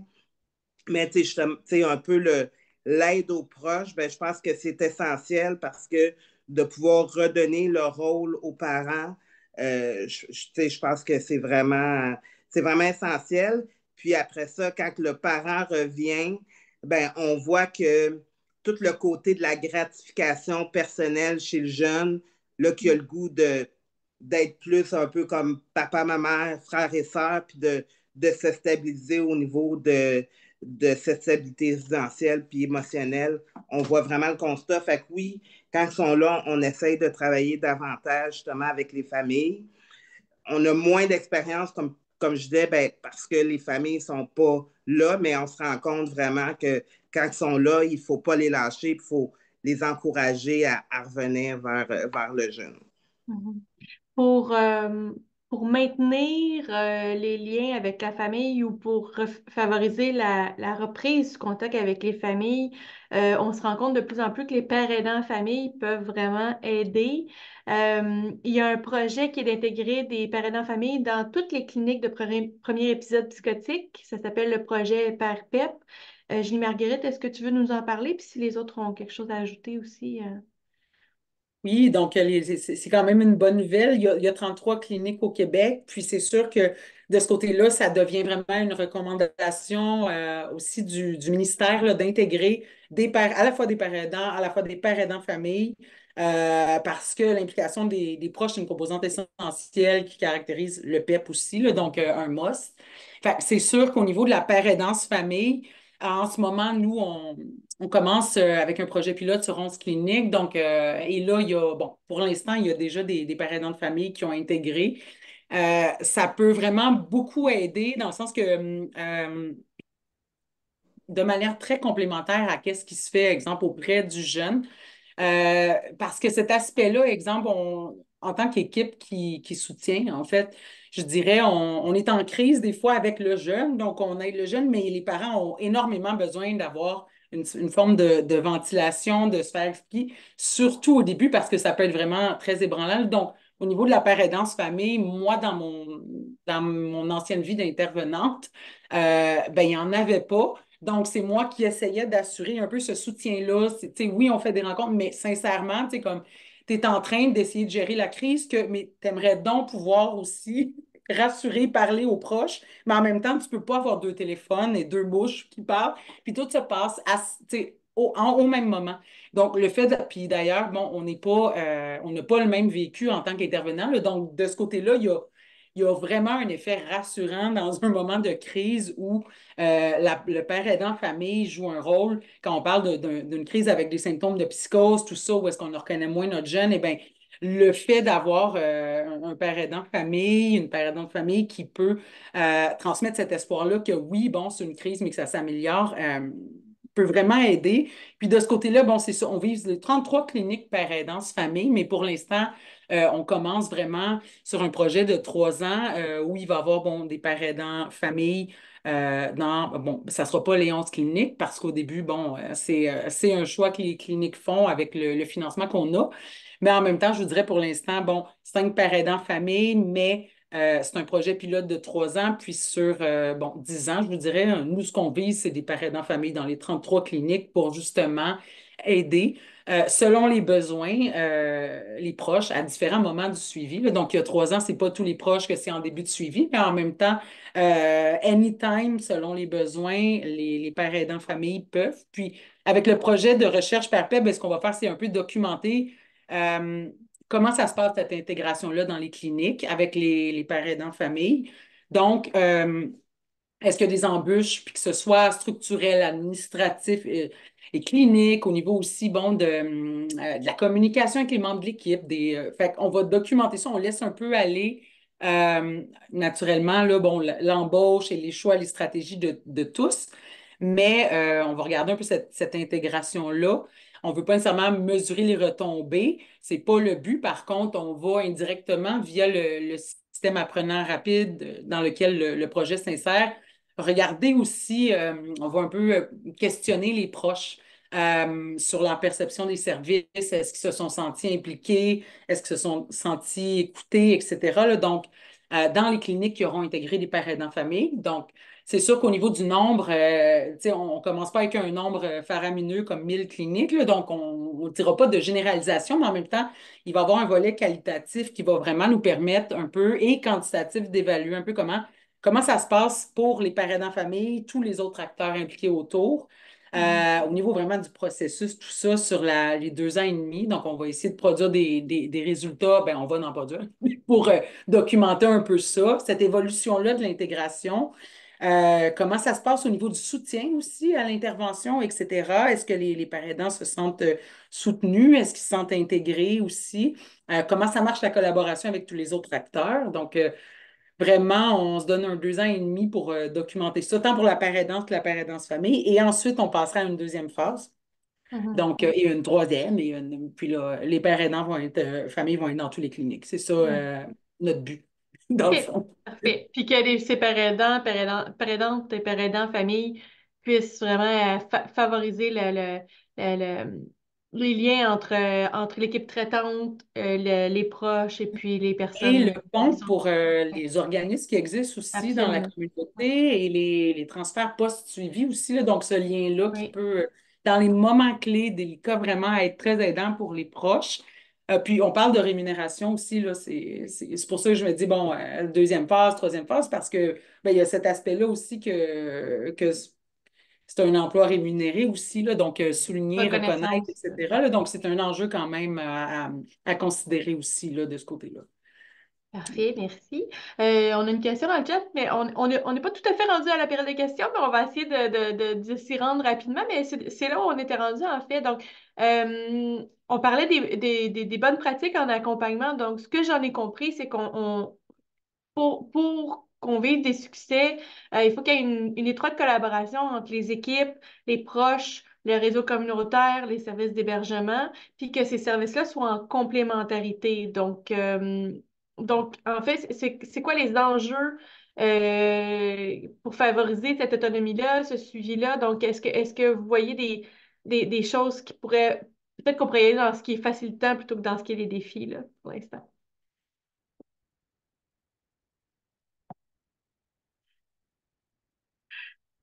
Ce qui est facilitant pour mettre en Ben, place ces approches. pour cette collaboration-là ou pour, tu sais, dans l'accompagnement, qu'est-ce qui peut aider, là? Donc, avoir un suivi. De ce que je comprends aussi, il y en avait beaucoup qui sortaient des centres jeunesse. Donc, j'imagine que peut-être qu'un meilleur accompagnement à la sortie pourrait favoriser la sécurité résidentielle des jeunes. Peut-être d'un point de vue recherche, c'est Mhm. rapidement, puis je pense qu'il y a beaucoup d'expertise là, de Marie-Maude et Julie Marguerite, mais d'un point de vue recherche, je pense qu'il ressort, puis pas juste dans notre étude, mais dans d'autres, c'est toute la question de bien comprendre les enjeux développementaux. Tu Mhm. sais, c'est quoi les particularités de la jeunesse? Marie-Maude le disait beaucoup, mais tu sais, Mhm. l'exploration identitaire, les essais-erreurs, tu sais, un certain rejet de l'autorité. Oui, ça va changer d'un jeune à l'autre, mais il y a quand même des enjeux développementaux de la jeunesse qui sont saillants.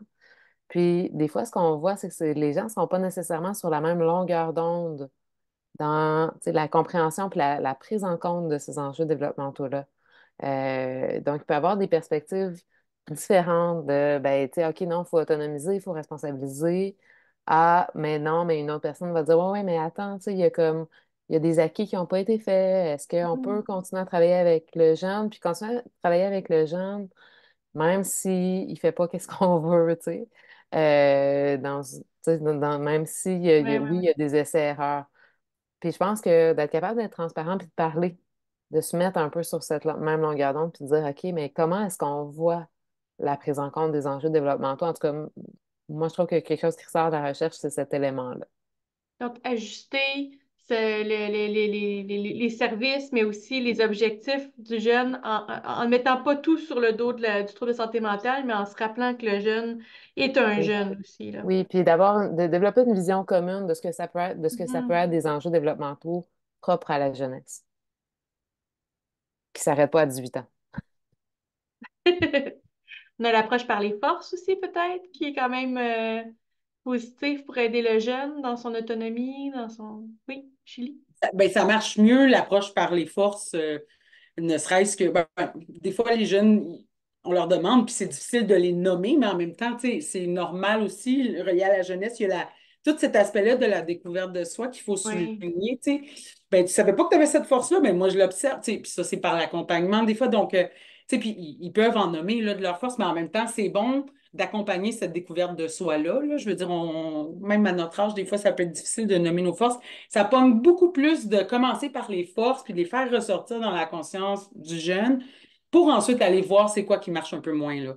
Sinon, ben, commencer par le moins quand on ne se connaît pas, Mhm. bon, c'est Puis un peu même plus difficile. dans la précarité résidentielle, il y a des forces là, que la personne a réussi à Non, la faire ressortir. débrouillardise, écoute, le courage, premièrement, je veux dire, je sais pas, moi, si j'avais ce vécu-là, où je Ouais. serais, mais peut-être pas en vie, tu sais. Survivre. Fait que c'est sûr que moi, il y a cette admiration-là qui doit sortir. Puis quand elle est sincère, ça marche très bien. C'est ressenti.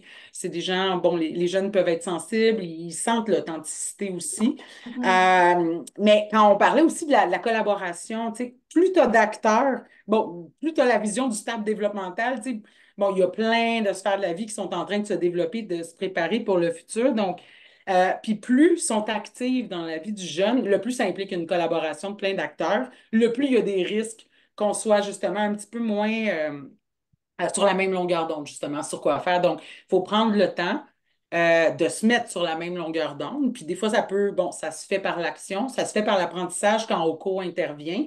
Bon, d'autres fois, non. Mais ce que je veux dire, c'est que des fois, on n'a pas le temps dans nos organisations respectives, chacun, d'apprendre à se connaître puis d'apprendre à se mettre sur la même longueur d'onde avec le jeune. Donc, plus tu as d'acteurs, plus il faut prendre le temps de se mettre sur la même longueur d'onde, de spécifier, puis de communiquer. Donc, ces choses-là, c'est pas négligeable en termes de temps. Puis, le plus on développe nos partenariats puis nos liens entre tous les acteurs, le moins c'est long, là. Mais en même temps, il faut quand même prendre ce temps-là puis que ce soit endossé par les autorités, ben, pas les autorités, mais les dirigeants des organismes, si on veut, là. Donc, il faut que ça soit, ça marche mieux quand ça vient d'en haut, puis c'est permis d'en haut, que quand c'est l'initiative d'une personne sur ses épaules d'aller faire ça, là. Donc, ça doit vraiment être au niveau aussi organisationnel que la collaboration inter-milieu, inter-établissement, inter-tout est endossée, là. C'est ça que je voulais dire. Parce que des fois, sinon, c'est la personne qui se fatigue.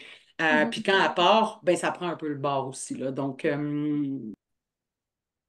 Merci. Je pense Normand? que toute l'approche par les forces, mais il y a aussi toute l'implication du jeune, puis souvent on l'oublie, cette implication-là. Puis nous, on avait une phrase dans un de nos bureaux, c'est est-ce que le jeune fait partie des solutions aussi?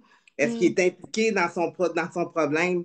Souvent, on veut jouer les experts autour, mais je pense qu'on oublie beaucoup aussi la voix du jeune, puis de l'impliquer dans sa problématique, puis de le consulter aussi davantage.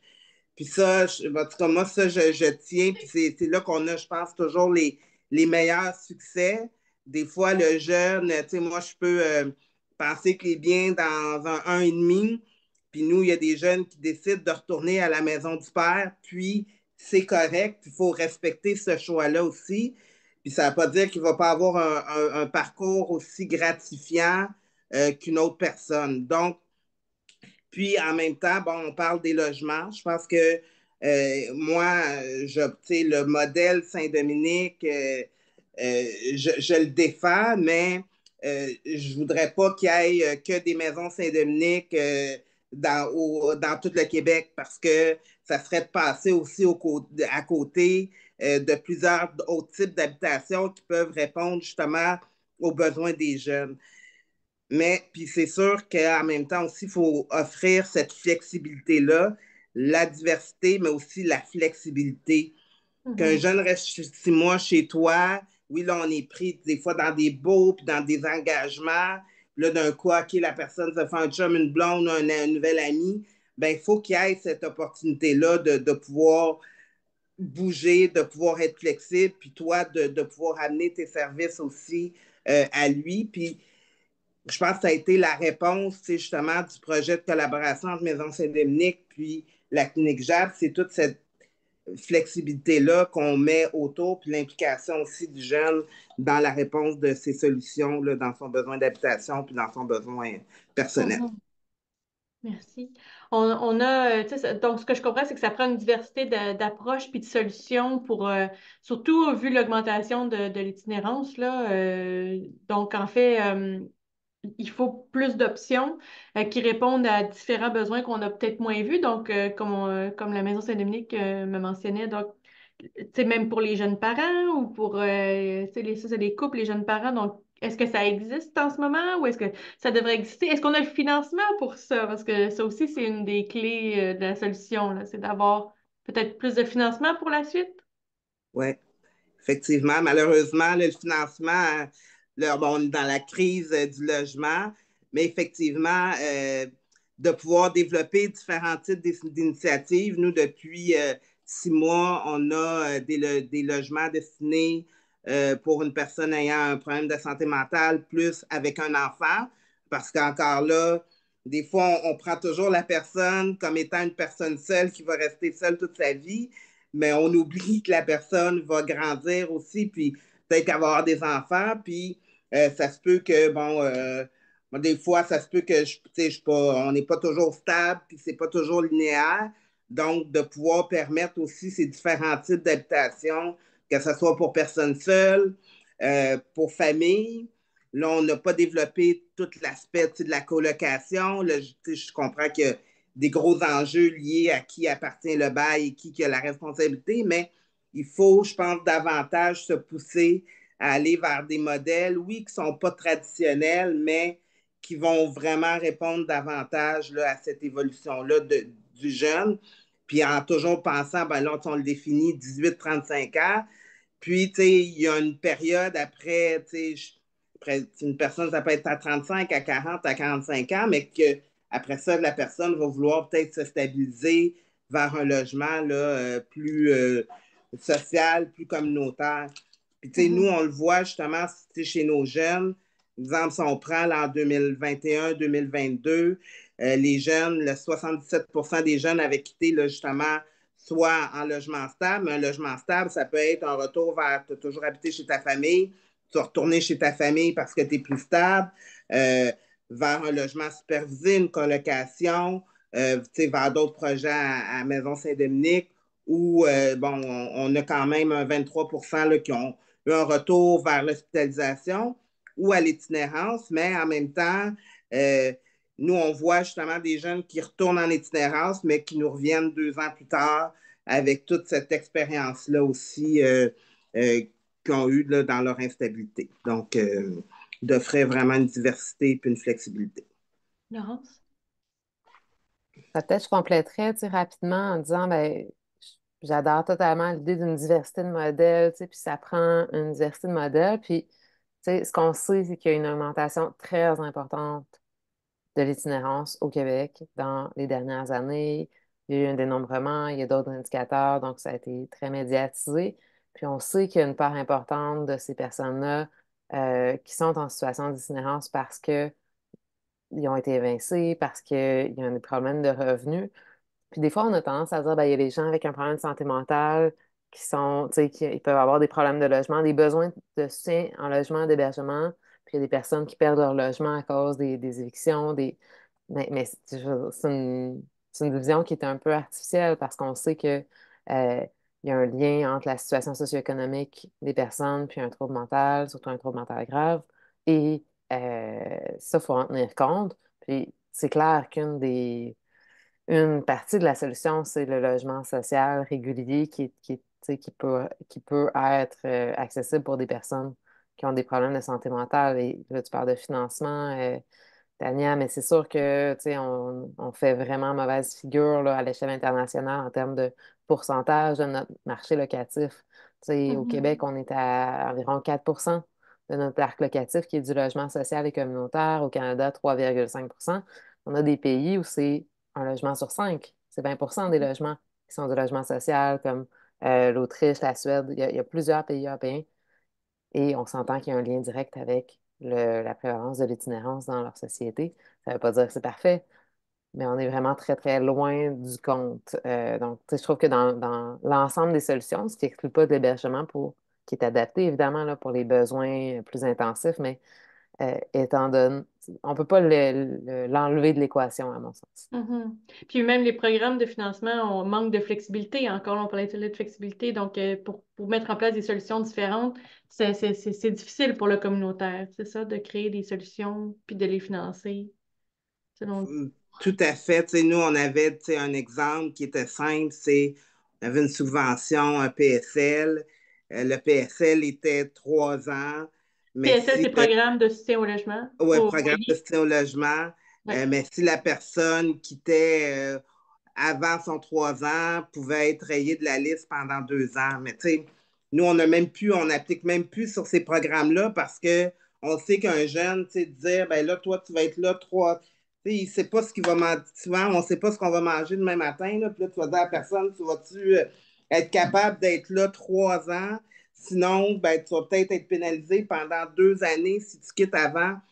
Il y a des programmes qui font pas de Mhm. sens justement pour les jeunes adultes.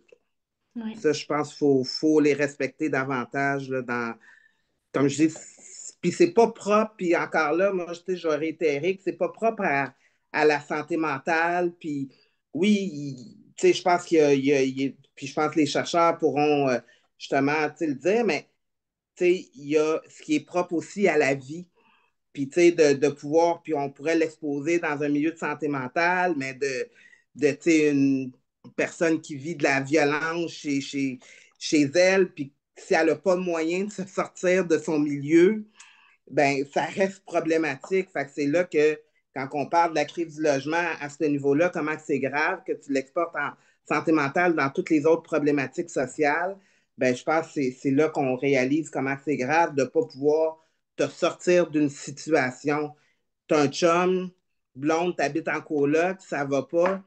Mais souvent, des fois, nous, on se rend compte que justement, dernièrement, des fois, les gens s'accrochent, ils ne s'accrochent pas à Maison Saint-Dominique parce qu'ils pourraient avoir d'autres expériences aussi bonifiantes que Maison Saint-Dominique, mais ils s'accrochent au fait qu'ils ne veulent pas être itinérants. Puis on les comprend, mais en même temps, des fois, ben, il y aura un match ailleurs qui serait peut-être plus complémentaire, puis plus respectueux de sa façon de vivre. Puis aussi, si on revient à la façon individuelle de vivre, mais aussi celle de groupe.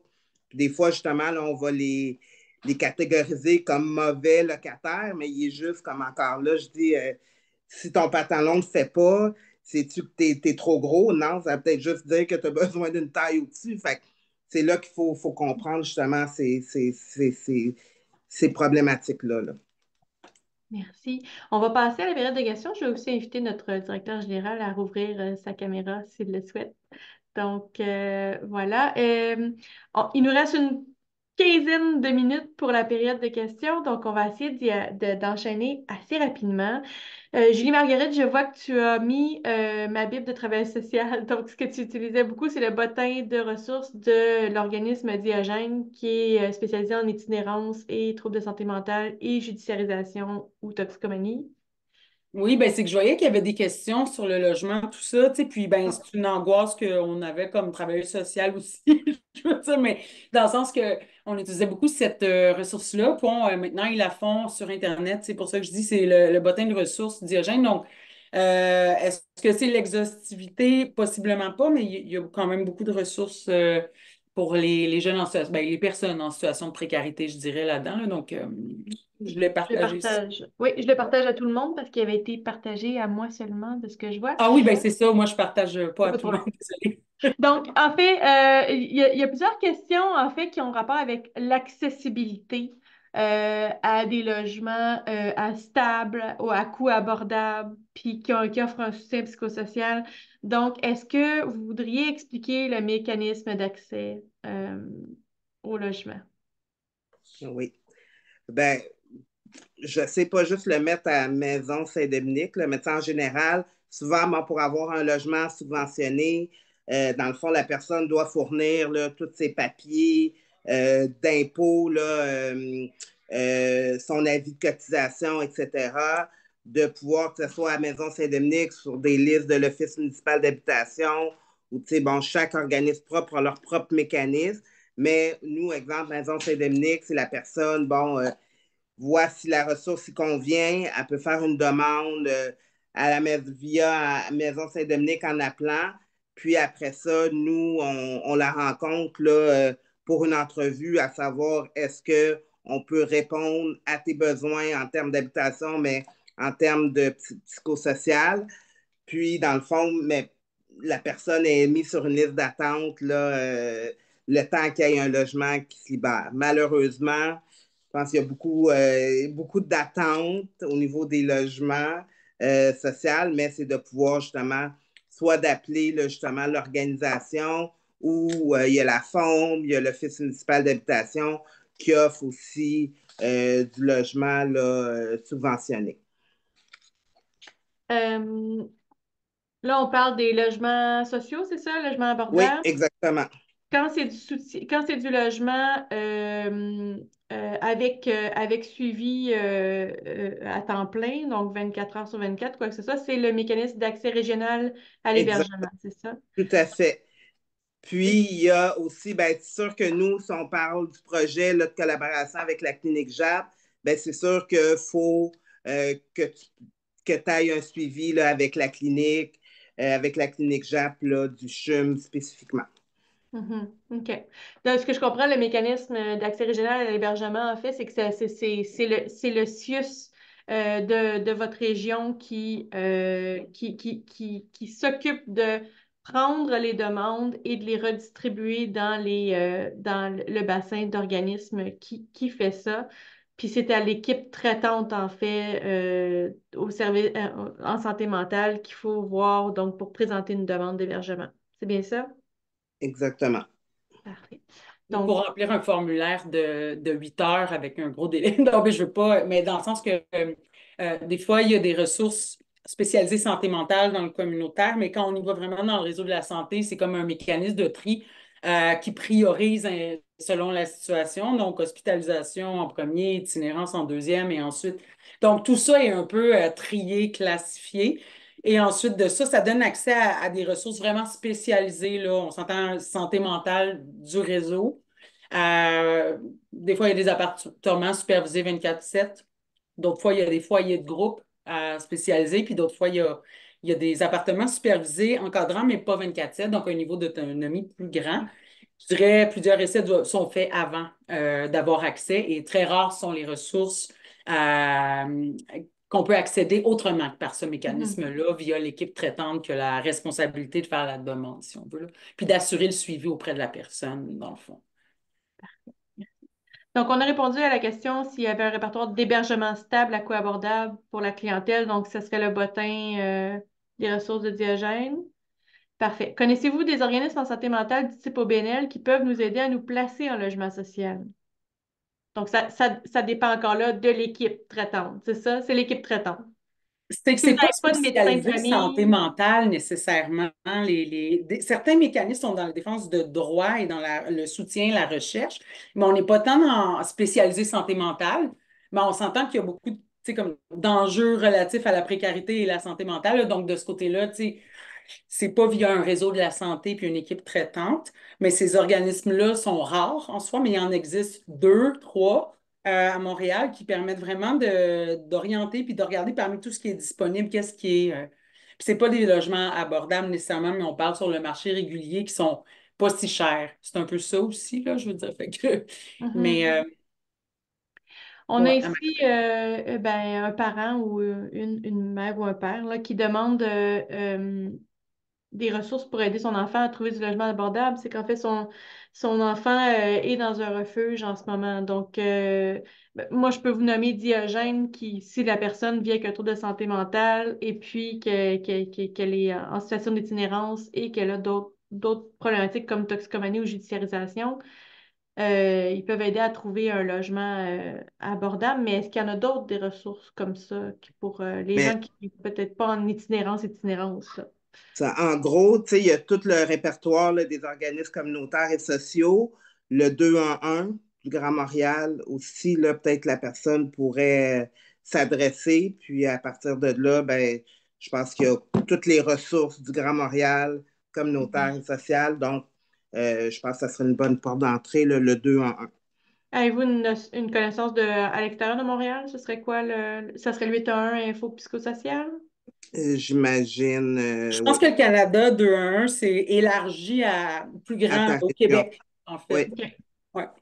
parfait. Donc, ça, c'est vraiment un outil qui est pas spécifique santé mentale non plus, Mhm. mais en même temps très aidant tout de même, là. Donc, tout à fait.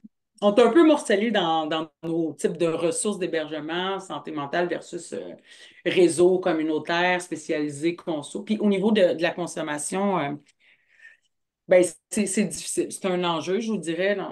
Je sais pas, Mhm. je sais pas, je ne vais pas trop parler, il était 54, là, mais c'est un enjeu dans le sens que si c'est un foyer de groupe ou des endroits où il y a plusieurs résidents, et ben là, ce qu'on veut, c'est, ben, dans le fond, pas mettre tout le monde à s'entraîner dans la consommation, mais en même temps, pas faire rechuter non plus les gens par la rechute d'une personne. Donc, c'est un enjeu assez présent. Il existe des ressources qui peuvent tolérer. Plus de chances que ce soit un appartement supervisé qu'un foyer de groupe, par contre. Puis, il ne faut pas que ça pose trop de problèmes non plus en termes de fonctionnement. C'est surtout ça, je dirais, tu sais, Mhm. au niveau de la tolérance à la consommation, mais c'est un enjeu qu'on a assez important de ce Dans, côté-là. dans tous les cas, tu sais, si les proches qui sont présents souhaitent parler avec des intervenants, on a des intervenants psychosociaux à la SQS, on a des proches, des parents aidants de famille, ça peut aider. Sinon, tu sais, vous pouvez contacter le CAP Santé mentale qui regroupe des organismes qui viennent en aide aux proches. À Montréal, il y a le RACOR aussi qui regroupe plusieurs organismes en santé mentale.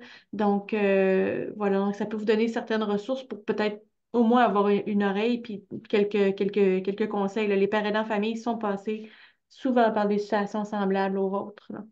Avez-vous un site ou un lien ou un nom pour les recherches d'emploi adaptées pour la santé mentale? Donc, ce que je comprends, c'est qu'on est dans quelqu'un qui vit avec une problématique de santé mentale qui cherche un emploi. Si je comprends bien. Connaissez-vous des ressources là-dessus? Denis? Ce matin, nous, à la SES, on était en rencontre avec un groupe de la Rive-Sud qui s'appelle Initium. Avant, il était spécialisé seulement en imprimerie, ça s'appelait d'un couvert à l'autre. Et Oui? c'est le seul autre organisme au Québec qui est vraiment dédié à la population qui vit avec une schizophrénie. Et ils ont des ententes de services, ils font des contrats à l'hôpital Pierre-Boucher et à Charles-Lemoyle à Longueuil. Donc, Initium est très intéressant. Et nous, dans les prochaines semaines, on va démarrer un projet pilote.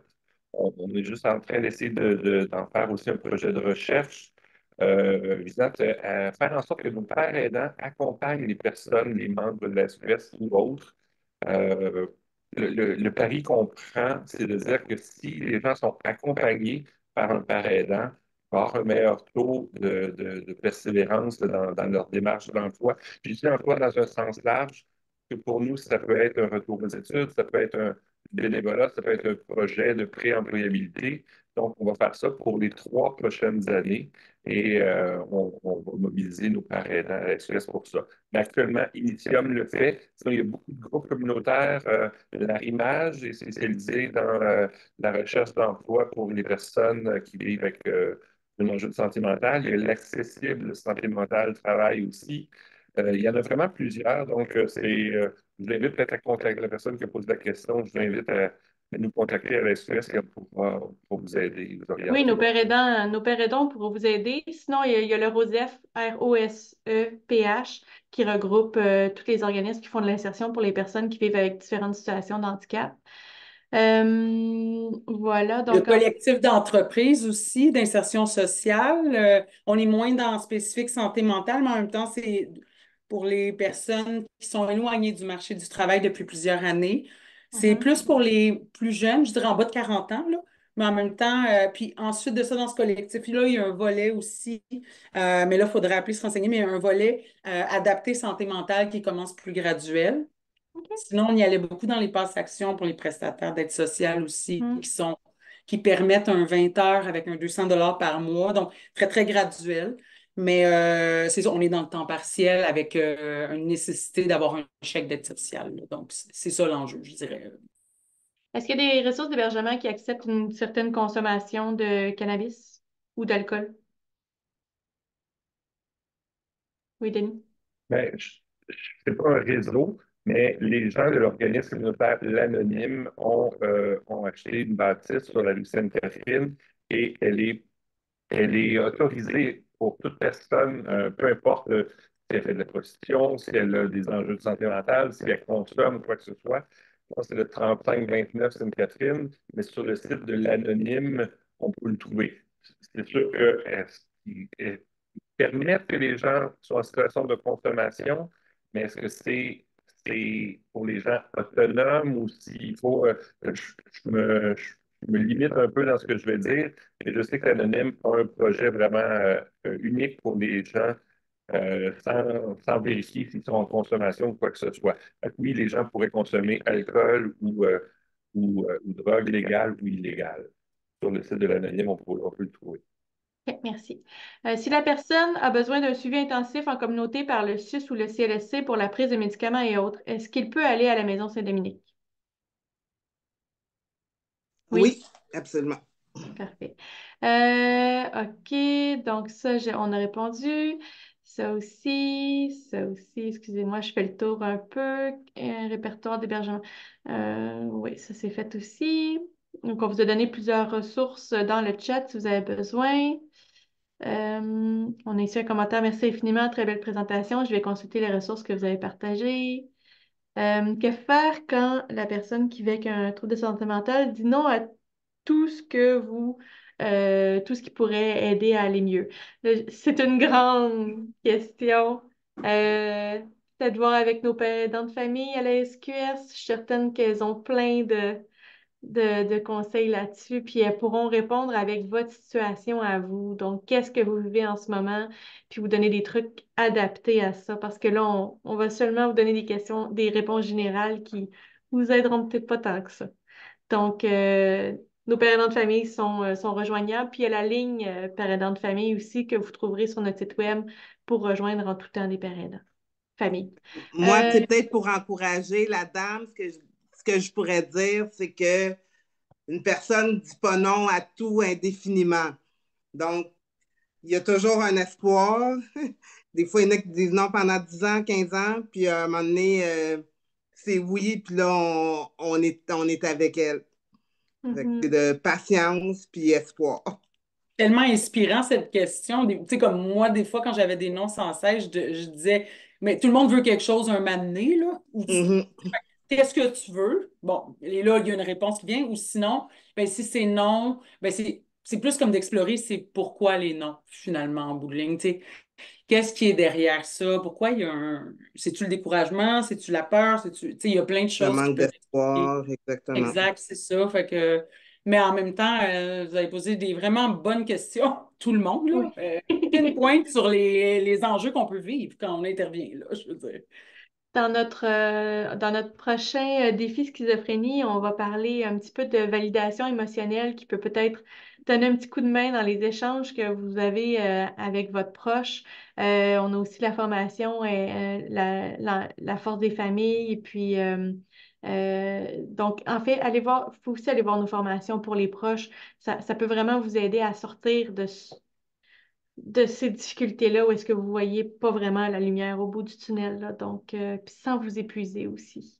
Donc, mesdames, un grand merci d'avoir partagé toutes vos connaissances, tous vos savoirs sur le sujet. Denis, est-ce que tu veux le mot de la fin?